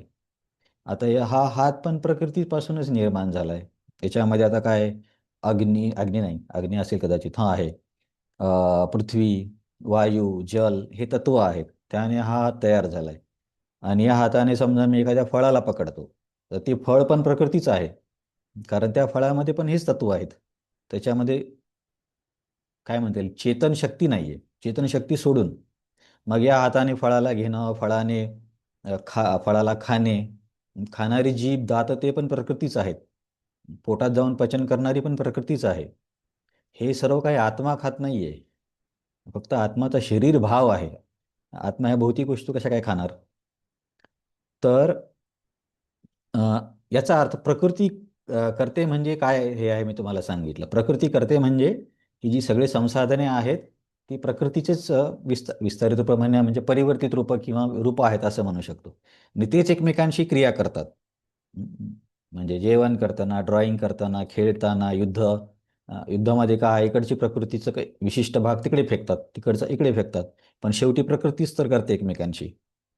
आणि नंतर मग अ, असं पण म्हटलं की जीव पण करता आहे, किंवा भगवंत पण करता आहेत. भगवंत करता आहेत, तर मग लोक काय म्हणतील, ठीक आहे, सर्व तर भगवंतच करतात, आपल्या काय हातात आहे. मग मी जे कर्म केले, त्याची जबाबदारी पण भगवंतांची. असं तुम्ही कधी ऐकलं असेल. जसं की दुर्योधन म्हणायचा ना, की जानामि धर्म न च मे प्रवृत्ती. की मला धर्म माहिती आहे पण त्याच्यात माझी प्रवृत्ती नाही आहे, मला अधर्म माहिती आहे पण त्याच्यामध्ये माझी निवृत्ती नाही आहे किंवा त्याच्यापासून मी बाहेर येऊ शकत नाही. आणि मला असं वाटतं हे सर्व तर काय म्हणता येईल, विधी किंवा परमशक्तीच घडवून आणते असं दुर्योधन म्हणायचं. आणि असे पण समाजात लोक असतात की बाबा जे काही करता धरता तर भगवंतच आहे, मग माझे पापकर्माला पण जबाबदार भगवंतांना धरलं पाहिजे. तर याच्या संदर्भात आपण 5व्या अध्यायात एका ठिकाणी चर्चा केली होती. ना दत्ते कसचित पापम न चैव सुकृतीम विभो अज्ञानेन आवृत्तम मुह्यंती जंतवः. तिथे भगवंत म्हणतात की न दत्ते कसचित पापम, मी कुणाचं पाप कुणाचं पुण्य मी स्वीकारत नाही. तर असं तुम्ही पुण्य केलं म्हणून कृष्णाला काहीतरी फायदा झाला असं नाही, किंवा आपण खूप सारं पाप केलं म्हणून कृष्णाला काही टेन्शन आलं असं पण नाही आहे. ते ना आपलं पुण्य स्वीकारतात ना आपलं पाप स्वीकारतात. स्वीकारतात म्हणजे त्यांची जबाबदारी नाही आहे. हा सर्व खेळ आपल्यासाठी निर्माण केला आहे. ते या खेळामध्ये नाही आहेत, नाही आहेत म्हणजे त्यांच्यावरती परिणाम होत नाही. तर त्यामुळे भगवंत करता नाही आहेत. आणि भगवंत करता कसे आहेत? उपद्रष्टा हनुमंताचे भरता भोक्ता महेश्वर परमात्मा इति चापयुक्तो देहेस्मिन पुरुषपर. बघा, दोन अर्थ आहेत प्रत्येक गोष्टीचं. जीव करता नाही आहे कारण प्रकृती करते, परंतु जीव करता पण आहे कारण कार्य करण्याची इच्छा जीव करतो. खायची इच्छा तर मी करतो ना, दुसऱ्या व्यक्तीला इच्छा आली म्हणून मी खात नाही. म्हणजे माझी इच्छा आहे म्हणून आपण करता पण आहोत आणि अकर्ता पण आहोत. नंतर भगवंत करता आहेत कारण उपद्रष्टा अनुमंता, अनुमती कोण देत आहे? परमात्मा जोपर्यंत आहे, सिस्टम चालू आहे तोपर्यंतच काम होणार. अनुमती नाही दिली तर बंद. आणि भगवंत म्हणतात मी कोणाचं पाप पुण्य घेत नाही, म्हणजे ते करता पण नाहीत. आणि प्रकृतीचं पण तसंच आहे. सर्व काही तर प्रकृतीच एकमेकांसोबत इंटरॅक्ट करून का गोष्टी घडत आहेत, म्हणजे प्रकृती करता आहे आणि प्रकृती करता पण नाही आहे कारण त्याच्यामध्ये काही चेतना नाही आहे. तर दोन्ही आहेत, परंतु हे सर्व गीतेमध्येच दिलं आहे. परंतु याला एकत्रित करून अशी अंडरस्टँडिंग दिली जाते की जेव्हा आपल्याला आपल्या कार्याचं श्रेय घ्यायचं असतं, की समजा आपण कुठली चांगली गोष्ट केली, त्याचं आपल्याला श्रेय मिळतं, तेव्हा आपण असा विचार केला पाहिजे की मी तर एक निमित्त आहे, याच्यामध्ये प्रकृती भगवंत हे सर्व मिळून हे कार्य झालंय, म्हणजे माणूस जमिनीवरती राहील.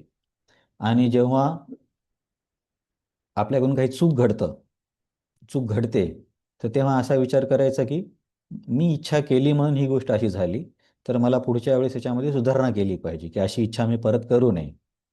डिप्रेशन होण्याची गरज नाही, नाहीतर अरे मी फार चुकीचा आहे असं आहे ते तसं विचार करत बसला आणखीन गडबड होऊन जाईल. पण अंडरस्टँडिंग ही असली पाहिजे की ठीक आहे की थोडक्यात काय चुकीची जबाबदारी घ्यायची. कधी आपल्याकडून पण चुका होतात ना, आपण कधी भक्तांना काहीतरी बोलून जातो किंवा वागण्यामध्ये काही चूक होती, काही कामामध्ये चूक होते, तर असं आपण पण सध्या वर्क इन प्रोग्रेस आहोत, म्हणजे काम चालूच आहे. तर मग अशा वेळी आपण जबाबदारी घेतली पाहिजे. तेव्हा जर दुर्योधनसारखं बोललं की अरे प्रकृती आणि भगवंतांनी केलंय, मी थोडं केलं, तसं नाही चालणार. तर श्रेय घेण्यासाठी भगवंत आणि प्रकृती करता, जबाबदारी घेण्यासाठी मी करता. पण जबाबदारी पण पॉझिटिव्हली घेण्यासाठी. नाहीतर बरेचसे लोक नेहमी असं नकारात्मक बोलत राहतात. मी फारच पतित आहे, मी फारच पापी आहे. अ, म्हणजे एवढं जास्त नकारात्मक बोलल्यावरती असं वाटतं की अरे बाबा मग काही होप आहे की नाही. तर मला याच्यावरून प्रभुपादांचं एक आठवलं की प्रभुपाद ना एक त्यांचा भक्त बोलला की I am the most fallen person, मी सर्वात पतित व्यक्ती आहे. हं? प्रभुपाद बोलले you are not anything most. सर्वात लहान सर्वात मोठी असं तू काहीच नाही आहे. सर्वात श्रेष्ठही कृष्णच आहेत, सर्वात मोठेही कृष्ण आहेत. अ, सर्वात मोठं जे स्थान आहे ते तुला कधीच मिळणार नाही. तर बेसिकली त्यांना काय सांगायचं होतं की हा भाव बरोबर नाही. जबाबदारी घ्या, सुधारणा करा, पण नेहमी स्वतःवरतीच ब्लेम देणं किंवा स्वतःलाच काहीतरी म्हणून घेणं, थोडासा एक सायकोलॉजिकली याचा परिणाम होऊ शकतो. भक्तांमध्ये मी बघितलंय की नेहमी असे स्वतःलाच हे करत राहतात, मी पापी आहे, मी पतित आहे. ठीक आहे, माहीत आहे आपण आहोतच, पण त्याच्यावरती कार्य करायचं ना. सारखं सारखं बोलून बोलून ती निगेटिव्हिटी करण्याची काय गरज आहे? तर हे सर्व आपण या श्लोकामध्ये कृपेच्या अर्थाने चर्चा केली. आता आपण पुढचा श्लोक बघूया. हे रूप बघितल्यावर अर्जुन काय बोलला याचे 7 श्लोकात वर्णन आहे. आपण मागच्या श्लोकात बघितलं आणि त्याने हात जोडले आणि त्याच्या पुढे बोलतोय, तर 15 पासून सुरुवात झाली. तर पूर्ण ब्रह्मांड शयन करत असलेले भगवान विष्णू, ते सत्य लोकातील ब्रह्मा, सर्व काही तो त्या ठिकाणी बघू शकत होता. मी म्हटलं ना की ब्रह्मांडाच्या काय म्हणतील उगमापासून ते ब्रह्मलोकापर्यंत सर्व काही अर्जुन एका ठिकाणी बघत होता. जसे की हे बघा, 14 भुवन एकाच वेळेस बघण्याची क्षमता भगवंतांनी त्याला दिली. 14 भुवन म्हणजे हे अचिंत्य गोष्टी, कसे काय एवढे ग्रहलोक एकाच वेळेस बघणार? तर ते जसे प्रभुपाद म्हटले आणि आचार्य म्हटले की ही भगवंतांची कृपा आहे, त्याच्यामुळे शक्य आहे. सामान्यतः तर हे शक्य नाही.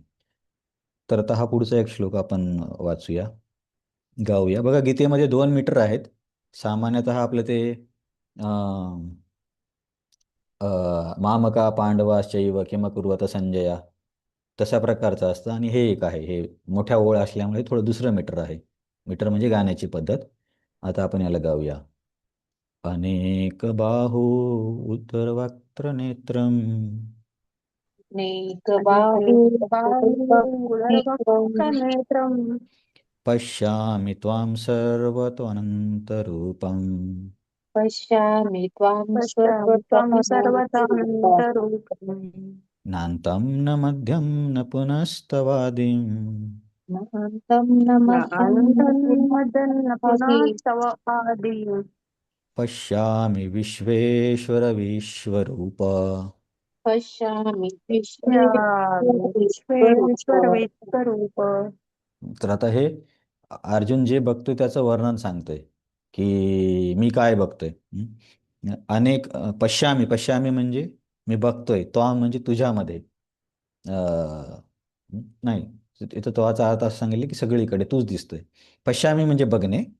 तर अर्जुन समजा आता अशी कल्पना करा की तुम्ही अर्जुनच्या ठिकाणी आहात आणि तुम्ही जिकडे तिकडे जी काही दृष्टी फिरवताय तिकडे तुम्हाला हे सर्व दिसतंय.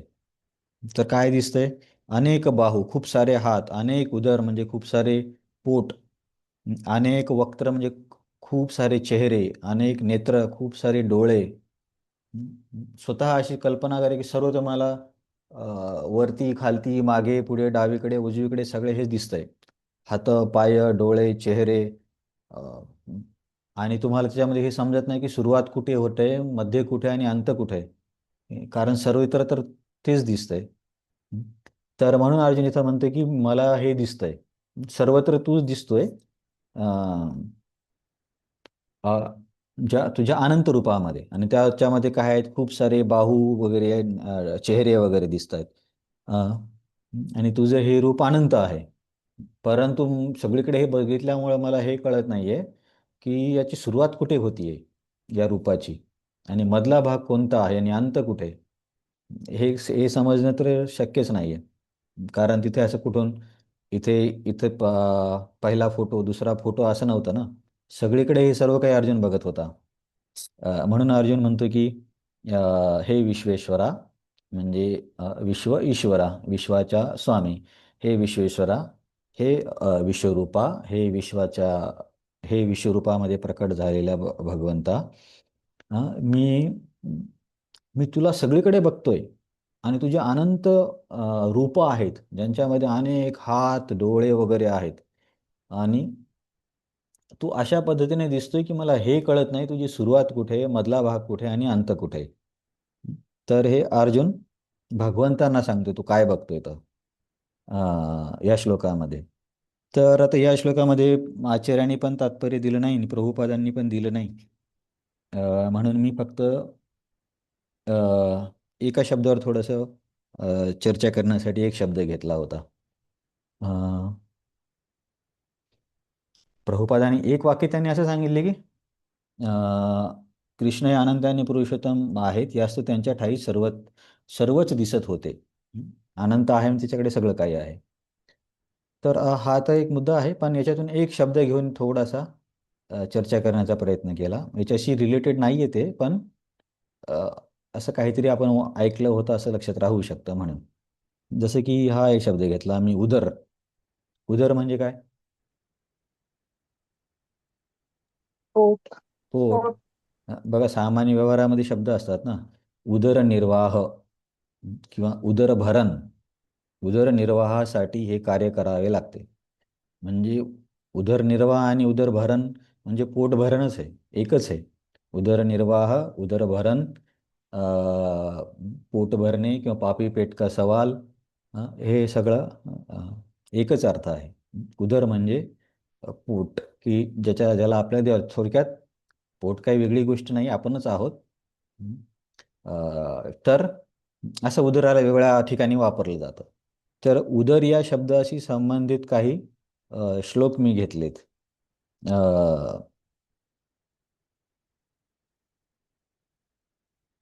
जसं की उदरचा तुम्हाला एखादा काही श्लोक, छंद काही आठवतं उदर या शब्दावरून?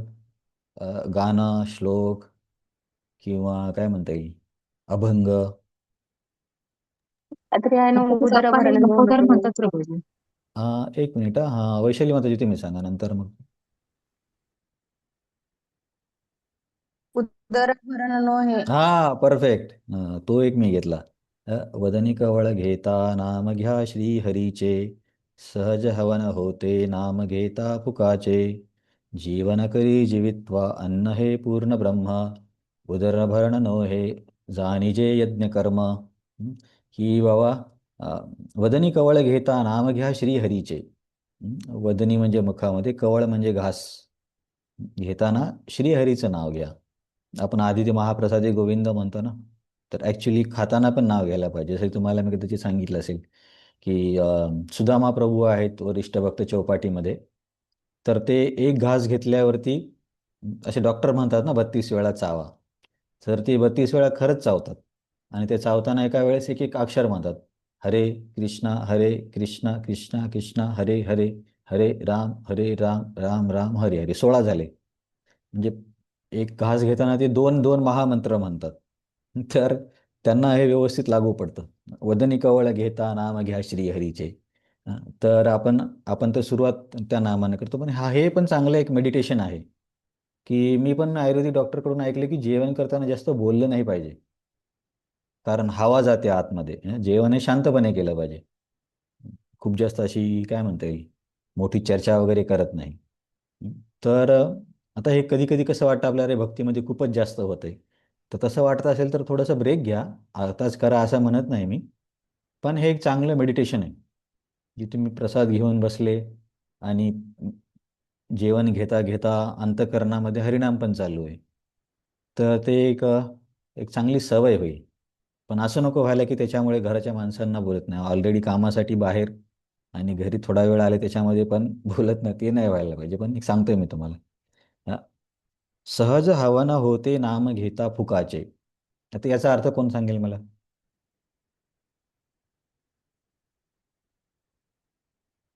नाम घेता फुकाचे म्हणजे? हरे कृष्ण प्रभूजी. हा, येस प्रभूजी. सहज हवन होते म्हणजे सहज ते अन्न पचते जेव्हा आपण भगवंताचं नाव घेतो. हा, पण नाम घेता फुकाचे म्हणजे कोण आहे? भगवंताचं श्रीहरीचे. म्हणजे श्रीहरीचे तर पहिल्या वेळेत सांगितलं ना.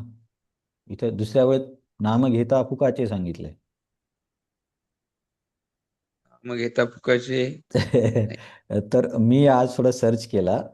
मला पण माहिती नव्हतं. मला नेहमी असं वाटतं अरे फुकाचे काय, हे कोणाचं नाव आहे?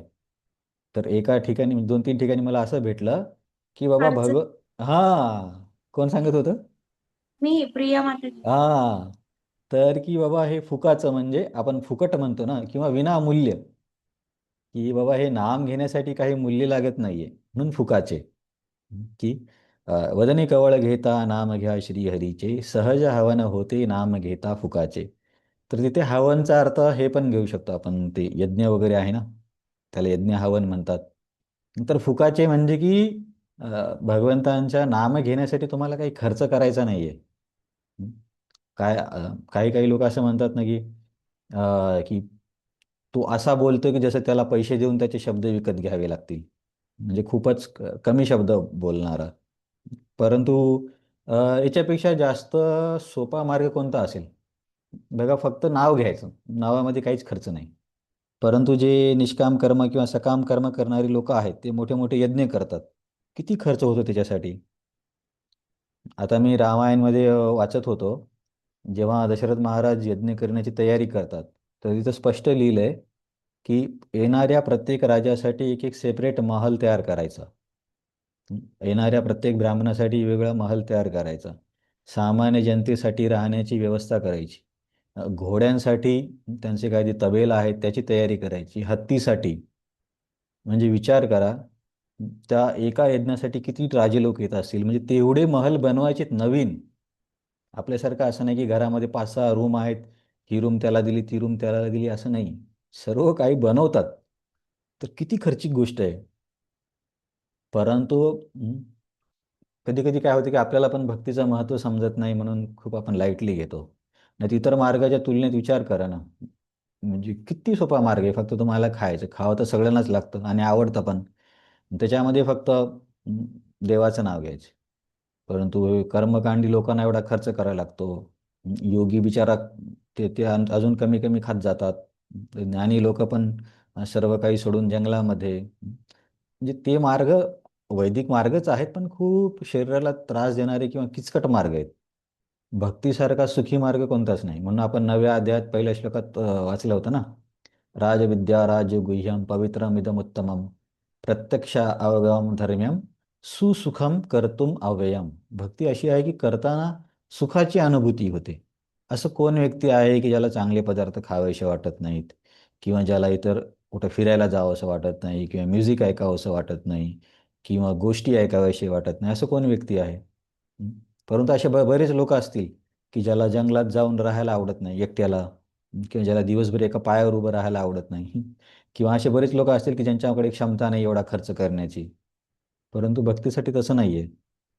तर हे आहे, वदनी कवळ घेता नाम घ्या श्रीहरीचे, सहज हवन होते नाम घेता फुकाचे, जीवन करी जीवित्व अन्न हे पूर्ण ब्रह्म, उदरभरण नो हे जाणीजे यज्ञकर्म.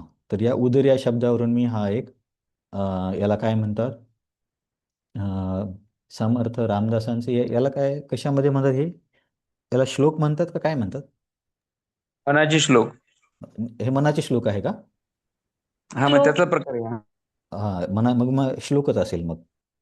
तर हा एक शब्द झाला, उदरवरून हा एक श्लोक. नंतर रूप गोस्वामींनी उपदेशामृत म्हणून पुस्तक लिहिले, त्याच्यामध्ये 12 श्लोक आहेत. तर पहिला श्लोक जो आहे, म्हणजे खूप सर्व श्लोक महत्त्वाचे आहेत. तर पहिल्या श्लोकामध्ये माणसाने काय केलं पाहिजे ते सांगितले, की काय काय तुमच्याकडून अपेक्षित आहे. आणि जसे की वाचो वेगम मनसा वेगम, वाचो वेगम मनसा क्रोध वेगम, जिव्हा वेगम उदर उपस्थो वेगम, एतान विषयान यो विषयेत धीरा, एतान वेगान यो विषयेत धीरा, सर्वांस अपिमाम पृथ्वींस शिष्यात. वाचो वेगम मनसा क्रोध वेगम म्हणजे बोलण्याचा वेग, मनाचा वेग, क्रोधाचा वेग. वेग म्हणजे काय की ती गोष्ट घडताना जे आपल्याला असं ढकलल्यासारखं होतं ना, किंवा फोर्स आल्यासारखं होतं. जसं की राग आला की व्यक्ती कसा एकदम स्वतःचंच नियंत्रण राहत नाही त्याचं. त्याचाच राग आहे, पण त्याचं नियंत्रण नाही राहत. म्हणजे हे वेग आहेत. जसं आपण म्हणतो ना, नैसर्गिक शरीराचे जे नैसर्गिक वेग आहेत त्यांना रोखलं नाही पाहिजे. जसे की समजा शिंक आली, तर तो वेग आहे नैसर्गिक योग, त्याला तुम्ही रोखू नाही शकत. रोखलं तर प्रॉब्लेम होऊ शकतो. असे असंच हे वेग आहेत. बोलण्याची इच्छा, किंवा मनाचे विचार, किंवा जिभेची इच्छा, किंवा उदर. इथे तिथे पण उदर शब्द येतो. वाचो वेगम मनसा क्रोध वेगम, जिव्हा वेगम उदर उपस्थ वेगम. उदर म्हणजे पोटाचा वेग. पोटाला पण नेहमी काही ना काही हवं असतं. तर रूप गोस्वामी काय सांगतात, की जर तुम्ही या 6 गोष्टींना जर सहन करू शकले, म्हणजे याचा अर्थ असा नाही की काहीच घ्यायचं नाही, असं नाही. म्हणजे काय म्हणतील आपण त्याला, बॅलेन्स करू शकलो, किंवा योग्य पद्धतीने करू शकलो, तर असा व्यक्ती पृथ्वीवरती शिष्य निर्माण करण्यासाठी पात्र आहे, असं रूप गोस्वामी म्हणतात. वाचो वेगम मनसा क्रोध वेगम, जिव्हा वेगम उदर उपस्थ वेगम, एतान वेगान यो विषहेत धीरा, हा, सर्वांस अपिमाम पृथ्वींच शिष्यात. तर मी हरिपार्षद प्रभूंचा याच्यावरती क्लास ऐकला होता. ते बोलले याचा अर्थ असा नाही की आपल्याला गुरु व्हायचंय, पण तो एक भाव सांगितला जातो की बाबा अशा पद्धतीने आपण झालं पाहिजे. तर हे वेग आवरले पाहिजे. आणि असं सांगितले जाते की जिव्हा, उदर आणि उपस्थ म्हणजे जननेंद्रिय एका लाईनमध्ये आहेत. तर आपण जिव्हा नियंत्रित केली तर बाकीच्या गोष्टी नियंत्रित होऊ शकतात. मग आपण म्हणतो की जिव्हा नियंत्रणासाठी बाहेर हरिनाम आलं पाहिजे आणि आत हरिप्रसाद गेला पाहिजे, भगवत प्रसाद गेला पाहिजे. पण आता मी तुम्हाला परत तेच सांगतो की असं नको वाटायला पाहिजे की अरे भक्तीमध्ये खूपच जास्त स्ट्रिक्ट केलं जाते. तसं असेल तर थोडासा पॉज घ्या. जसं की मी एकदा नवीन आश्रमात होतो आणि एक ब्रह्मचारी माझेही म्हणजे आता पण आमची चांगली हे आहे काय म्हणतील ओळख म्हणता येईल, ते तर खूप सिनियर आहेत. तर मी त्यांना एक असंच काहीतरी किचकट मुद्दा सांगितला तरी असं हे नाही करायला पाहिजे, ते नाही करायला पाहिजे. तर ते बोलले, "तू कुणाचे क्लास ऐकतोय?" मी बोललो, "राधेश्याम प्रभूंचे." ते बोलले, "सुरुवातीला राधेश्याम प्रभूंचे क्लास नाही ऐकायचे. त्यांची क्लास ऐकण्यासाठी थोडीशी एक लेवल पण यावी लागते." तर राधेश्याम प्रभू पण आता इथे एका वेळेस बोलले, की सुरुवातीला मी खूप हे बोलायचो, स्ट्रिक्ट बोलायचो. पण आता थोडं कन्सिडरेट बोलतो. कारण ते स्वतः शुद्ध आहेत. त्यांना काही परिणाम पडत नाही, होत नाही. ते फक्त डाळ भात वगैरे खाऊन राहू शकतात. आता विषयांतर होतं ठीक आहे, तरी सांगतो. जेव्हा पुण्याला राधेश्याम प्रभू, गौरांग प्रभू एका ठिकाणी राहत होते. तर हे गौरांग प्रभू येण्याच्या आधी राधेश्याम प्रभू आणि सुदामा प्रभू पुण्यामध्ये होते. म्हणजे तेव्हा जॉब करताना. तर राधेश्याम प्रभू म्हणजे जन्मापासूनच सतोगुणी व्यक्ती आहे. एकदा ते महाराजांना बोलले, "महाराज, मी जपा करताना मला वेगवेगळ्या प्रकारच्या प्रार्थना आठवतात, वैदिक ग्रंथामधल्या." आणि एकदम इनोसेंटली जाऊन बोलले. महाराज बोलले, "तुझं काय म्हणता येईल, तुझं डिस्ट्रॅक्शन खूप चांगलं आहे." आणि गौरांग प्रभूला बोलले, "गौरांग प्रभू तुला काय आठवतं?" गौरांग प्रभू बोलले, "महाराज विचारू नका." तर राधेश्याम प्रभू असे आहेत. तर हां, मी काय म्हणत होतो की राधेश्याम प्रभू मग असा प्रसाद बनवायचे की त्यांना काही चटणी कमी आहे, मीठ कमी आहे, काही फरक नाही पडायचा. त्यांच्यासोबत सुदामा प्रभू राहायचे. त्यांचं असंच चाललं होतं. मग नंतर गौरांग प्रभू पण राहायला आले आणि गौरांग प्रभूंनी मग कुकिंग करायला सुरुवात केली आणि त्यांची कुकिंग खूप चांगली आहे. तर ते प्रसाद घेतल्यावरती सुदामा प्रभू बोलले, "अरे, इस्कॉनमध्ये असं पण असतं का?" म्हणजे असा चांगला प्रसाद पण असतो का? मला वाटलं की मीठ नाही टाकायचं, चटणी नाही टाकायचं, असंच असतं काही. असं नाही आहे. मी तुम्हाला कशासाठी सांगतोय? की आपण म्हटलं ना, की उदराचा वेग कंट्रोल करायचा. त्याच्यामध्ये जीव आहे, तिन्ही एका लाईनमध्ये आहे. जीवेच्या वेगामध्ये एक वेग आहे, की आहारामध्ये तर आपण प्रसादच घेतो. त्याच्यामुळे प्रसाद घेतला पाहिजे हा एक स्तर आहे. आपण असं म्हणतो ना, की जीवेला कसं नियंत्रित करायचं? प्रसाद घेऊन नियंत्रित करायचं. म्हणजे ही प्राथमिक स्तर आहे. परंतु हळू असं झालं पाहिजे, की हे पण कळलं पाहिजे, की मी अति जास्त खातोय का? किंवा आता समजा तुम्ही रात्री झोपताना एकदम 200 ग्राम पनीर खाऊन झोपले. तर ते कधी पनीर डायजेस्ट होणार? सकाळी कधी उठणार? जपामध्ये कसं काय जागे राहणार? तर म्हणजे ह्या थोड्याशा काय म्हणू, युक्त विहाराच्या गोष्टी आहेत. सुरुवातीला आपण सर्वांना एन्करेज करतो, की प्रसाद घ्या, प्रसाद घ्या. पण नंतर आपल्याला हळू आपल्याला बघावं लागेल, की बाबा शरीर पण आहे, आरोग्य पण आहे. कुठली वस्तू किती घेतली पाहिजे, कोणत्या वेळी घेतली पाहिजे. असं नाही, की तुम्हाला खूप जास्त डायबिटीज आहे आणि भगवंतांना अर्पण केलेली 10 रसमलाई आणि 10 रसगुल्ले तुम्हाला आणून दिले, घ्या महाप्रसाद. आणि तुम्ही म्हणताय, की "अरे, हा तर महाप्रसाद आहे. मी खाल्ला पाहिजे." मग त्या व्यक्तीची शुगर वाढेल की नाही वाढेल? वाढेल ना. परंतु वाढेल तो प्रभू. परंतु तो तर महाप्रसाद आहे. थोडासा खायचा न खा एवढा. नाही, नाही. तो प्रश्न नाही. मी म्हणतोय, की एक भक्त आहे, त्याला डायबिटीज आहे आणि त्याला महाप्रसादाचे 10 रसमलाई, 10 रसगुल्ले घेऊन आले आणि तो बोलतोय, की हा तर महाप्रसाद आहे आणि तो सर्व खातोय. त्याची शुगर वाढेल की नाही वाढेल? तुम्ही म्हटले वाढेल. तर मी म्हणतोय महाप्रसाद आहे ना, मग असं कसं काय होतं?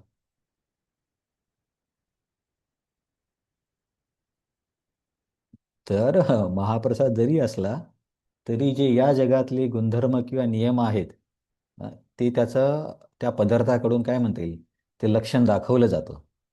जसं अग्नी आहे, मग आपण भक्त आहे म्हणून अग्नी आपल्याला जाळणार नाही असं नाहीये.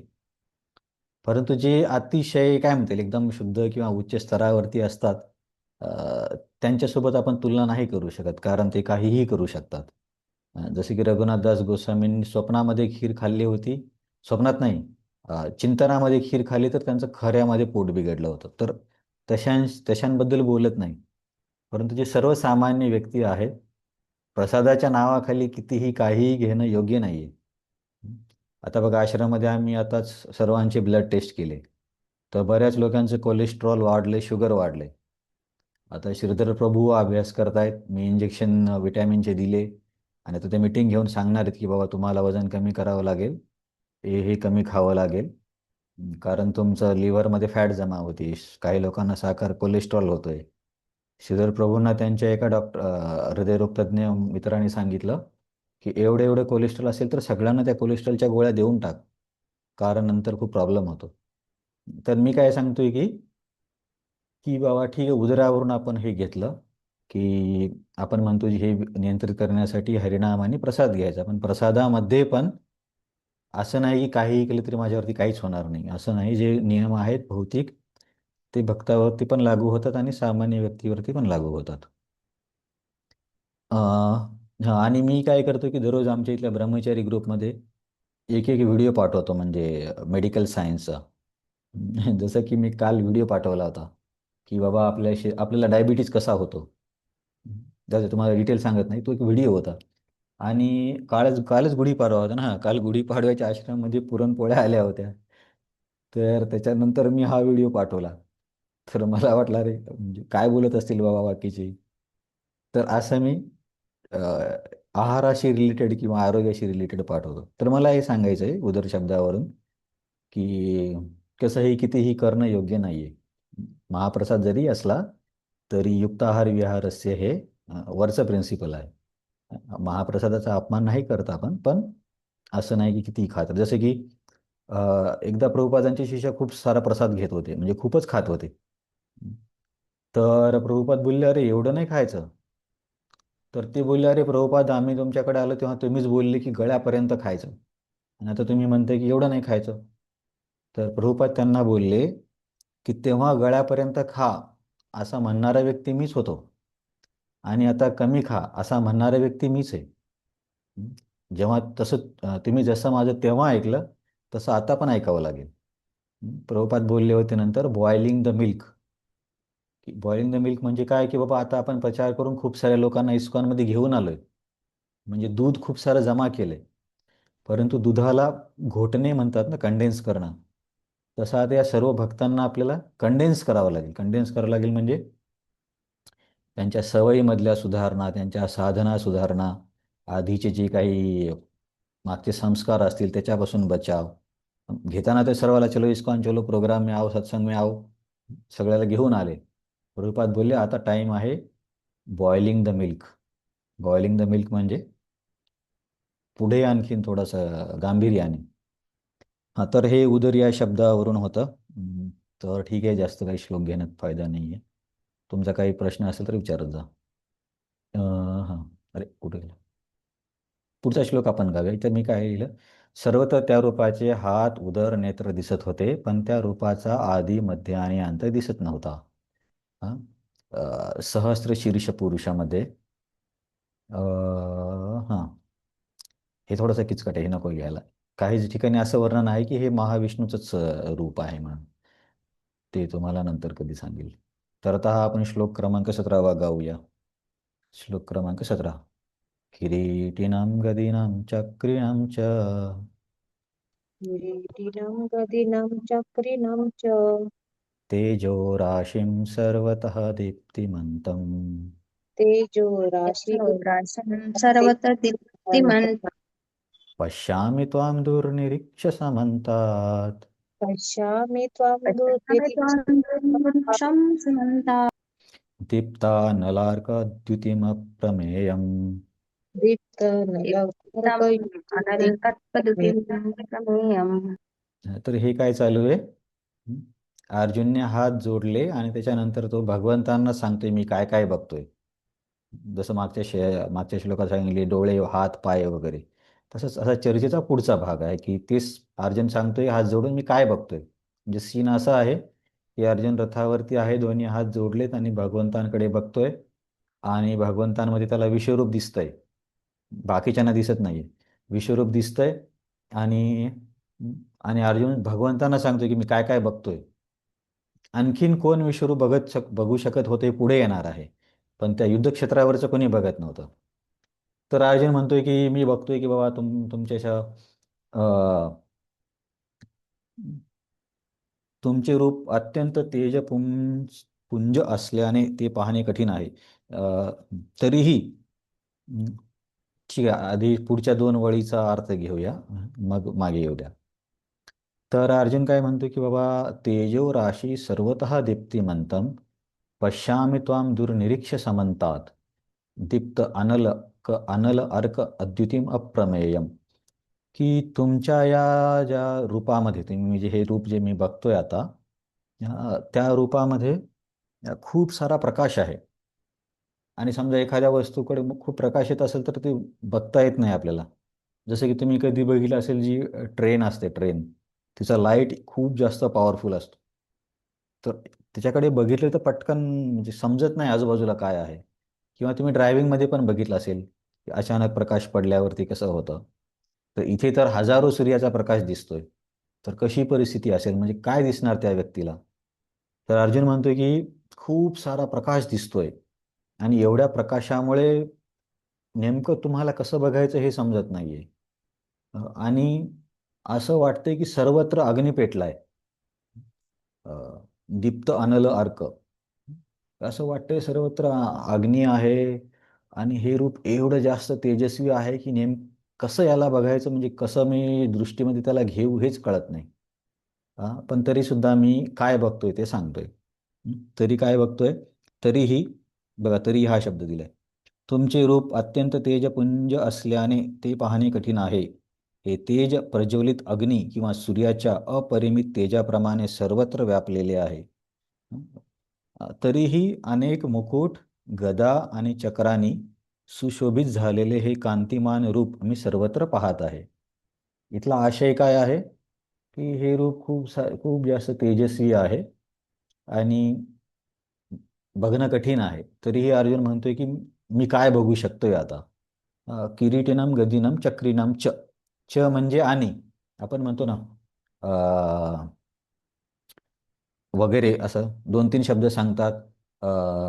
सीताफळ, रामफळ, ॲपल वगैरे, म्हणजे अजून पण दुसरी फळं असतील. आता किरीटिनम गदिनम चक्रिनम च. च म्हणजे इतर गोष्टी. किरीट म्हणजे मुकुट, गदिन म्हणजे गदा आणि चक्रिनम म्हणजे चक्र. आता च मध्ये दुसरे पण गोष्टी असतील. तलवार आहे किंवा धनुष्यबाण आहे. अ- अशा वेगवेगळ्या गोष्टी अर्जुन बघत असेल भगवंतांकडे. भागवतामध्ये भगवंतांचं अष्टभुज रूप पण आहे आणि प्रत्येक भुजामध्ये वेगवेगळे शस्त्र पण आहे. हं. तर च म्हणजे अजून पण इतर गोष्टी. तर इथे अर्जुन काय सांगतोय की तुमच्या या अत्यंत तेजस्वी रूपामध्ये मी तुमचे मुकुट, गदा, चक्र यांनी सुशोभित झालेले तुमचे रूप सर्वत्र पाहते. कारण हे रूप कसं होतं की ऑल ऑल परोडिंग, म्हणजे सगळीकडे पसरलेलं होतं. तर याच्यामध्ये जास्त काही चर्चा नाही, पण एका शब्दावरती थोडंसं मी बघितलं. तर किरीट म्हणजे मुकुट. किरीट म्हणजे मुकुट हा शब्द आहे. तर अर्जुनाची 10 नावं होते.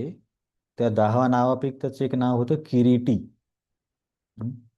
जसे की अर्जुन, विजय, कृष्ण, जिष्णू, धनंजय, किरीटी, असे अर्जुनचे 10 नावं आहेत वेगवेगळ्या त्याच्या कार्यानुसार. तर हे किरीटी पण एक नाव आहे अर्जुनचं. तर किरीटीचा अर्थ काय होतो की ज्याच्या डोक्यावरती अत्यंत तेजस्वी असा मुकुट आहे. मला वाटतं तो मुकुट त्याला इंद्रदेवानी किंवा कोणीतरी दिला होता, म्हणून त्याचं एक नाव किरीटी आहे, अर्जुनचं नाव. की ज्याचा तेजस्वी मुकुट आहे असा. अं, तर तेच म्हणतोय अर्जुन की हे सगळं बघणं खूप कठीण आहे, परंतु तुमच्या कृपेने मी बघू शकत आहे. अ, थांबायची की 18वा श्लोक बघायचा?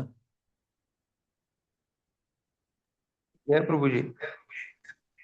बाकीचे कोणी काय बोलत नाही. हो ना प्रभूजी. तर याच्यामध्ये आपण काय बघितलं, हे रूप बघणे शक्य नाही. का शक्य नाही? कारण सर्वत्र प्रकाश अग्नीसारखं वाटतंय. परंतु तुझ्या कृपेने मी बघत आहे. ती कृपा तीच होती, दिव्य दृष्टी. ददामी ददामी बुद्धियोगम, नाही तर काय होतं, भगवंताने दृष्टी दिल्या, काय शब्द वापरला होता, दिव्य दृष्टी काहीतरी आहे ना. हे रूप सर्व बाजूनी धगते त्या अग्नीसारखे आहे, त्यामुळे याचे मोजमाप शक्य नाही. अरे, सगळीकडे अग्नी दिसतो, काय मोजणार? तर हा समोरचा श्लोक आपण गाऊया. हम्म, हा. त्वमक्षरं परमं वेदितव्यम् स्वक्षरं परमं वेदितव्यम् त्वमस्य विश्वस्य परं निधानम् त्वमस्य विश्वस्य परं निधानम् त्वम् अव्ययशाश्वतधर्मगोप्ता त्वम् अव्यय शाश्वत धर्मगुप्ता धर्मगुप्ता सनातनस्त्वं पुरुषो मतो मे सनातनं सनातन त्वं पुरुषमतो प्रमतो तर अर्जुन इथे भगवंतांना अ, सांगतो की अ, ते बघून त्याच्या मनातल्या भावना किंवा त्याला काय वाटलं की अर्जुन इथं म्हणते त्वम अक्षरम परमम परम अक्षर तुम्हीच आहे इथे याचा अर्थ होतो की परब्रह्म तूच आहेस. अ, दुसऱ्या ग्रंथातल्या संदर्भातून बलदेव विद्याभूषण यांनी स्पष्ट केले की याचा अर्थ काय होतो. त्वम अक्षरम परमा म्हणजे जे जे ब्रह्म आहे की ज्याला शब्दाने जाणता येत नाही ते ब्रह्म तूच आहेस. त्वम अक्षरम परमम तू आहे. वेदितव्यम जर शास्त्रातून काही जाणण्यासारखं असेल तर ते पण तूच आहेस. वेदितव्यम की अ, तुलाच जाणायचंय. म्हणजे असं आपण म्हटलं की बाबा तुम्हाला आयुष्यामध्ये काय जाणायचंय. जाणायचे म्हणजे काय मिळवायचंय किंवा कुठली गोष्ट समजायची. तर वेदितव्यम मुख्य विषय कृष्णच आहे. मुख्यतः कृष्णालाच जाणायचं. त्वमक्षरम परमा म्हणजे तूच परमब्रह्म आहेस. वेदितव्य म्हणजे तुला जाणणे हेच काय म्हणतील आपल्याला उद्देश आहे किंवा तूच जाणण्याने योग्य आहे. त्वम अस्य विश्वस्य परम निधानम. निधानमचा अर्थ होतो आश्रय. तर तू या विश्वाचा आश्रय आहेस. नंतर त्वम अव्यय. अव्यय म्हणजे आपण म्हणतो ना व्यय अव्यय. व्यय म्हणजे नष्ट होणे किंवा ऱ्हास होणे. अव्यय म्हणजे नष्ट न होणे, ऱ्हास न होणे. त्वम अव्यय शाश्वत धर्मगोप्ता. तर तू शाश्वत धर्माचा कधीही ऱ्हास न होणारा गोप्ता आहेस. गोप्ता म्हणजे संरक्षक आहेस. गुप्ता हा शब्द दुसऱ्या ठिकाणी पण येतो पण तुम्ही तो श्लोक ऐकला असेल की नाही माहीत नाही पण खूप महत्त्वाचा श्लोक आहे. अनुकूलस्य संकल्प प्रतिकूलस्य वर्जनम अ, रक्षसी इति विश्वासो गोप्तृत्वे वर्णम तथा अ, गोप्तृत्वे वर्णम तथा अनुकूलस्य संकल्प प्रतिकूलस्य वर्जनम रक्षसी विश्वासो गोप्तृत्वे वर्णम सदा काय ते कार्पण्य एक असा शब्द आहे. तर अनुकूल्यस्य संकल्प प्रतिकूल्यस्य वर्जनम रक्षसी इति विश्वासो गोप्तृतेवर आत्मनिक्षेप कार्पण्य षडविधा शरणागती. अ, आपण शरणागत झालो की नाही याचे हे 6 मुद्दे आहेत. तर तिथे पण गोप्ता हा शब्द येतो तर तिकडे जाणार नाही कारण ते जास्तच विषयांतर होईल. इथे पण गोप्ता हा शब्द मला एवढं सांगायचं की गोप्ता म्हणजे संरक्षक. तर तू अव्यय संरक्षक आहेस. कशाचा? शाश्वत धर्माचा. शाश्वत धर्म म्हणजे कोणता धर्म? की जो वेदांमध्ये धर्म दिला आहे या धर्माचा तू रक्षक आहेस. कारण नेहमी भगवंत धर्माच्या स्थापनेसाठी येतात ना. त्वम अक्षरम परमम ते परमब्रह्म तूच आहेस. वेदितव्यम जाणण्यायोग्य तूच आहेस. या विश्वाचा आश्रय तूच आहेस. वेदांनी सांगितलेल्या शाश्वत धर्माचा अव्यय रक्षक तूच आहेस. सनातनम त्वम पुरुष मतो मे आणि तूच आधी किंवा सनातन पुरुष आहेस. मतो मे असं माझं मत आहे. असं अर्जुन सांगतोय. तर तुम्हाला आठवतं याच आशयाचा एक श्लोक आधी पण आला होता.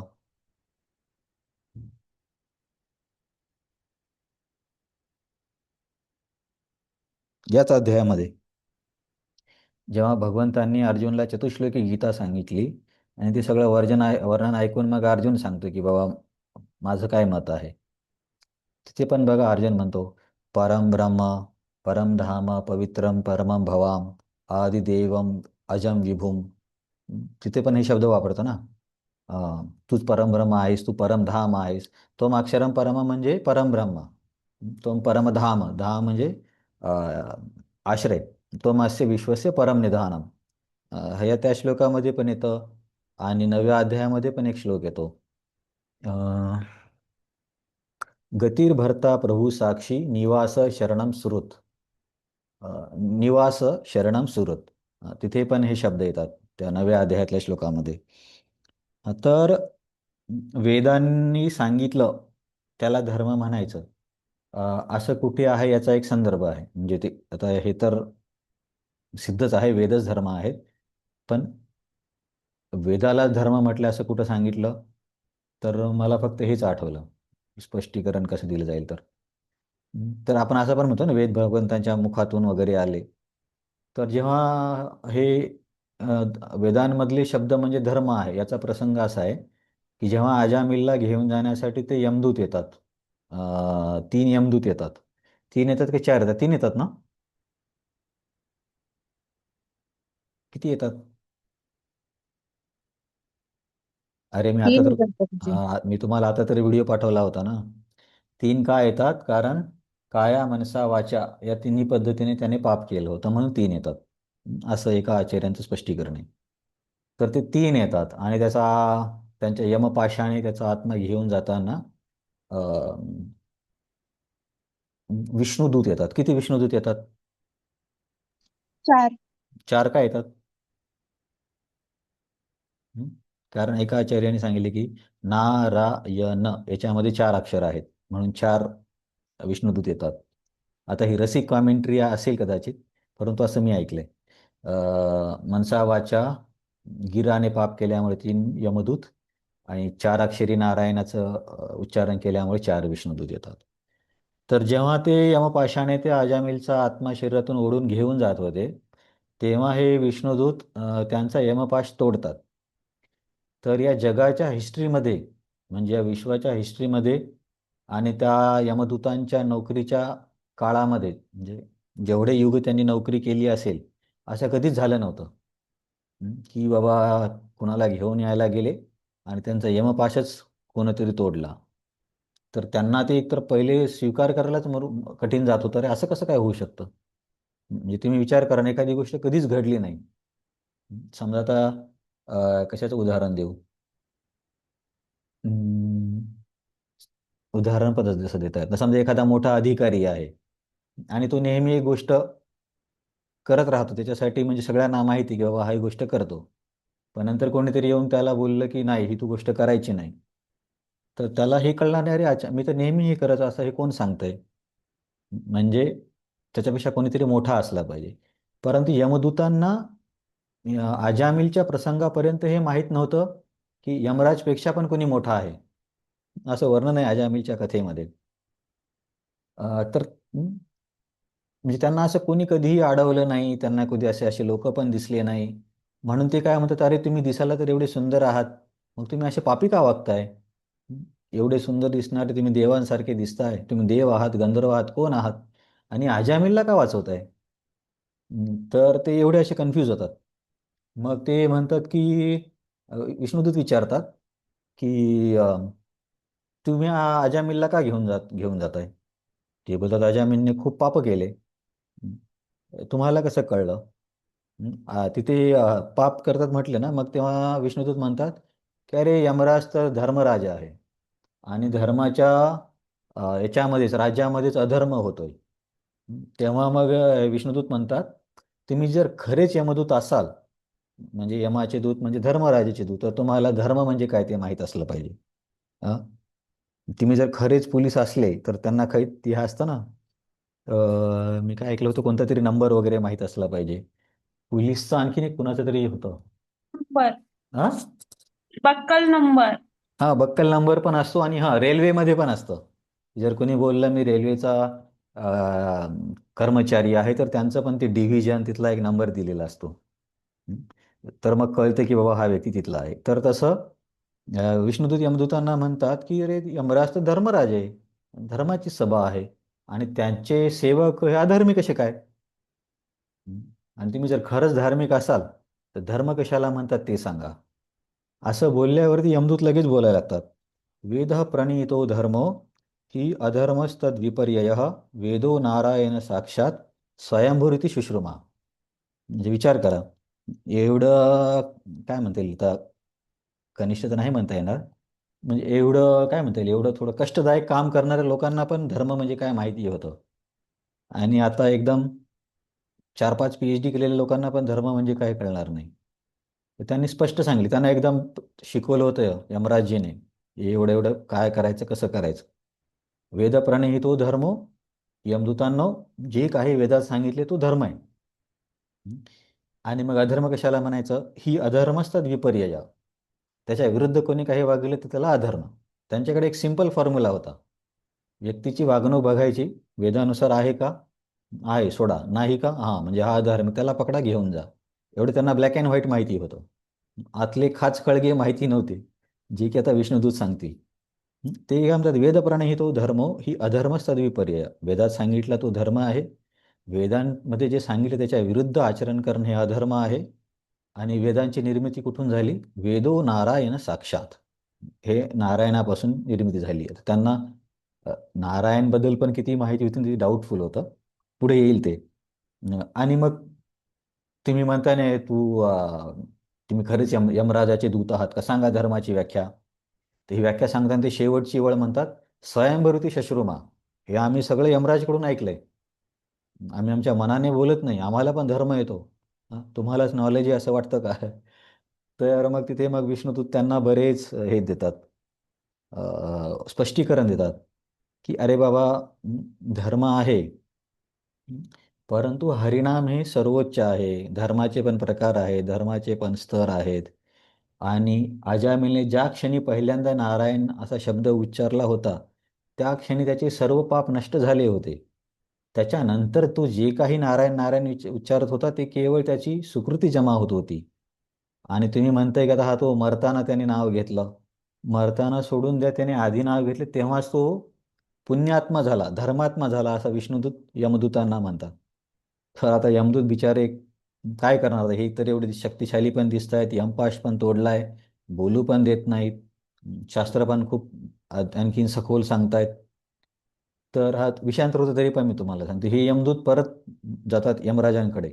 आणि असं वर्णन आहे भागवतामध्ये विष्णूच्या ठाकरांच्या तात्पर्यात, की ते एकदम रागात जातात यमदूत यमराजकडे. आणि रस्त्याने जाताना एकमेकांना बोलतात, हाँ अरे वो यमराज कौन है, हमको तो लगा था वही बॉस है, अभी लग रहा है वो जुगनू है, उससे भी बड़ा कोई तो है. तर ती तसे गेल्यावरती यमराजाच्या समोर जाऊन बोलतात. म्हणजे आता यमराजाचे दूत आहेत ना, थोडा आदर दाखवायला पाहिजे, आदर वगैरे काही नाही, एकदम रागामध्ये होते. अरे आम्हाला वाटलं तुम्ही सर्वात मोठे आहेत, तुमच्यापेक्षा पण कोणीतरी मोठं आहे. आता धर्म करणारा कोणतरी एकच माणूस असला पाहिजे ना. 10-12 लोक जर धर्म करत असेल आणि एकमेकांच्या विरुद्ध मतं झाले तर कसे होईल. तुम्ही पण धर्म करताय आणि ते लोक म्हणतात तुमच्यापेक्षा पण कोणीतरी श्रेष्ठ आहे. तर मग यमराज म्हणतात तरी काय झालं, ते लोक कोणते लोक. तर त्यांनी वर्णन सांगले, त्यांना 4 हात होते, निळसरंग होता, गदाचक्र. तर यमराज म्हणतात अरे तुम्ही किती भाग्यवान आहात, तुम्हाला विष्णुदूताचं दर्शन झालं. आणि यमदूत त्याच्या आधी बोलले होते, आमचं एक काम तुम्ही करा, पटकन त्या 4 जणांना इकडे घेऊन या आणि त्यांना इथे शिक्षा करा. त्यांनी आमचं काम कसं काय अडवलं. तर मग यमराजांना, धर्मराजाला सर्व काही कळते की काय प्रॉब्लेम काय झालाय. आणि राधा गोविंद महाराज त्यांच्या क्लासमध्ये खूप छान सांगत होते, की अरे आम्हाला वाटलं तुम्हीच सगळ्यात मोठे शासक आहात, तुम्हीच निर्णय घेता, असं आता असं वाटायला लागलं तुमच्यापेक्षा पण कोणी श्रेष्ठ आहे. तुमच्या नादामध्ये आज आमचा जीव गेला असता तर उद्या पेपरमध्ये नाव आलं असतं की हे यमदूत मेले, मग आमच्या बायका पोरांचं काय झालं असतं. तर राधा गोविंद महाराज ते क्लासमध्ये ऐकताना खूप छान वाटतं. यूट्यूबवरती पण हा क्लास आहे. तर मग तिथे धर्मराज पण सांगतात की बाबा, मी पण ज्याचा सेवक आहे असे नारायण आहेत. आणि मीच नाही, ब्रह्मा शंकर सर्व त्यांच्याच आदेशाचं पालन करतात, मी सर्वश्रेष्ठ नाही आहे. आणि याच्यानंतर मी तुम्हाला आतापर्यंत सांगितलं नव्हतं, राधागोविंद महाराज म्हणतात कदाचित त्यांनी भागवतम क्लास घेतला नसेल यमपुरीमध्ये, तर तेव्हा सांगतात की सकृन मन कृष्ण पदारविंदयोर निवेशितम तद रागीयैरः न तद यमश्च पाश भटान स्वप्ने अपि ही चिर निष्कृता. थोडंसं माझं चुकतंय. अं, एकदा जरी एखाद्या व्यक्तीने नाव घेतलं भगवंताचं, सक्रीन कृष्ण, सक्रीन कृष्ण, सक्रीन म्हणजे एकदा एकदा जरी नाव घेतलं तर अशा व्यक्तीला स्वप्नात सुद्धा यमदूत दिसू शकत नाही. स्वप्ने अपि न पश्यन्ति यम भटा, चिर निष्कृता, कारण त्यांचे सगळे पाप त्या एका नावाने नष्ट होतात. तर भटा म्हणजे हे यांचे सेवक. आणि मग हे म्हणतात, यमदूत म्हणतात, अरे मग असं आहे, ते नारायण नारायण म्हणणारे लोक असतील, मग आता आमची नोकरी जाईल, उद्यापासून कुणाला घेऊन यायचं? नारायण यमदूत म्हणतात, अशा लोकांची कमतरता नाहीये, असे भरपूर लोक आहेत. तिथे असं सांगतात की ज्यांच्या जिभेमध्ये कधी हरिनाम नसतं, जे कधी भगवंतांना दर्शन घेत नाहीत, तान आहा नादत अकृत विष्णुकृत्यान. काय तो श्लोक आहे? कोणाला घेऊन यायचं? नथे यमं पाशे बताशे तद्भट्टांचूर्मी. ठीक आहे, नंतर आठवलं मी तुम्हाला सांगतो. त्याचा आशय असा आहे की जे कधी भगवंतांचं नाव घेत नाहीत, त्यांना शरणागत होत नाहीत, अशा लोकांना तुम्ही घेऊन या. तुमच्या नोकरीचा काही प्रॉब्लेम नाही. तर बेसिकली मला हे शाश्वत धर्म या शब्दावरती आणि गोप्तावरती चर्चा करण्यासाठी मी तुम्हाला हे सर्व सांगितलं. अर्जुन मध्ये त्वम अक्षरम परमम, परमब्रह्म तूच आहेस, वेदितव्यम जाणण्यायोग्य तूच आहेस, त्वम अस्य विश्वस्य, या विश्वाचा तूच परम निधानम आहेस, म्हणजे आधार आहेस. त्वम अव्यय, शाश्वत धर्म गोप्ता, तू धर्म गोप्ता आहे, तू गोप्ता आहे शाश्वत धर्माचा. शाश्वत धर्म काय आहे? वेदांमध्ये सांगितलेला धर्म. सनातन हा त्वम पुरुष मतो मे, आणि तूच सनातन पुरुष आहेस, असं माझं मत आहे. आता सनातन पुरुषाचा थोडा अर्थ राहिला होता. सहज सनातन पुरुषाचा असा अर्थ होतो, जसं काही काही लोक म्हणतात ना, की जेव्हा काहीच नव्हतं, समजा प्रलय झाला, मग तेव्हा कोण होतं? असं तुम्ही ऐकलं असेल, बऱ्याच लोकांना म्हणताना, अरे तेव्हा मला पण आधी असं वाटतं, अरे जेव्हा मग सर्व काही नष्ट होतं, प्रलय, तर मग काय राहतं? तर ॲक्च्युली प्रलय फक्त भौतिक जगतातल्या एका ब्रह्मांडाचा होतो. भौतिक जगतामध्ये अनंत ब्रह्मांड आहेत. नंतर भगवंतांचं दिव्य जगत आहे. एक ब्रह्मांड नष्ट झाल्याने काही होत नाही. तर एका ब्रह्मांडाचा जर विचार केला तर ब्रह्मांडाच्या निर्मितीच्या पूर्वी पण भगवंत असतात, आणि ब्रह्मांड निर्मिती होताना पण भगवंत असतात. निर्मिती होताना म्हणजे त्याच्या मेंटेनन्समध्ये, आणि नष्ट झाल्यावरती पण भगवंत असतात.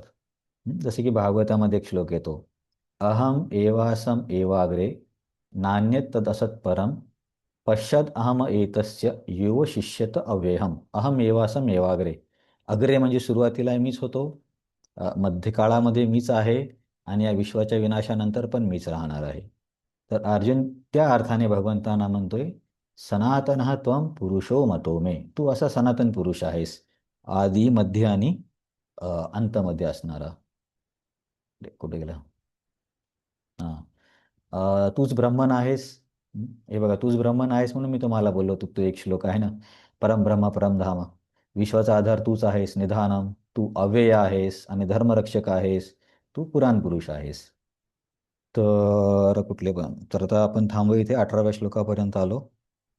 आणखीन 2, ठीक नको, आता खूपच वेळ झालाय. तर तुमचा काही प्रश्न असेल तर सांगा. खूप जास्त श्लोक वगैरे असं तुम्हाला वाटलं ना, त्याची काही चिंता करू नका. पण श्लोक पण माहीत असले पाहिजे ना, म्हणजे काहीतरी संदर्भ आहे किंवा काहीतरी आधार आहे असं कळलं पाहिजे ना, नाहीतर कुठून काय कोण बोलते कळणार नाही. तर प्रश्न तर तुम्ही काही विचारणार नाही? कृष्ण प्रभूजी, हा, येस प्रभूजी. ते मागं आपलं एक काहीतरी प्रश्न होता ना, तो विचारणार होते प्रभूजीला तुम्ही. कोणता? तुम्हालाही आठवेल ना, पण काहीतरी होता एक, की भगवंताला ती विभूती नाही का, भगवंताची विभूती, हा हा हा, विभूती त्याच्याबद्दल म्हणजे काहीतरी प्रश्न होता. आणि मी पण त्याचं वाचलं होतं, मला मिळालं होतं उत्तर, अं, पण आता आठवत नाही मला त्याचं. वाटतं सुदर्शन चक्र का काहीतरी असंच ते हा एक, हा, सुदर्शन चक्राबद्दल काय होतं तुमचा प्रश्न? म्हणजे एक, भगवंत म्हणतात ना, मी ही विभूती आहे, तर त्यांचं मेन म्हणजे सर्वात जास्त सुदर्शन चक्र, पण ते काहीतरी वज्र म्हणतात, मी हा त्याच्यामध्ये वज्र आहे. हा हा, तर त्याचं स्पष्टीकरण मी असं वाचलं होतं की बाबा, या भौतिक जगतामध्ये, म्हणजे जे देवतांच्या राज्यामध्ये भगवंतांचं म्हणण्यापेक्षा ही जे भगवंत सोडून जे बाकी भौतिक शस्त्र आहेत त्यांच्यामध्ये वज्र सर्वश्रेष्ठ असा तिथे अर्थ दिलाय. असं मी तेव्हा वाचलं होतं. तर ठीक आहे, इथे आपण थांबूया, खूप वेळ झाला. हरे कृष्णा कृष्ण कृष्ण हरे हरे, हरे राम राम राम हरे हरे. हरे कृष्ण.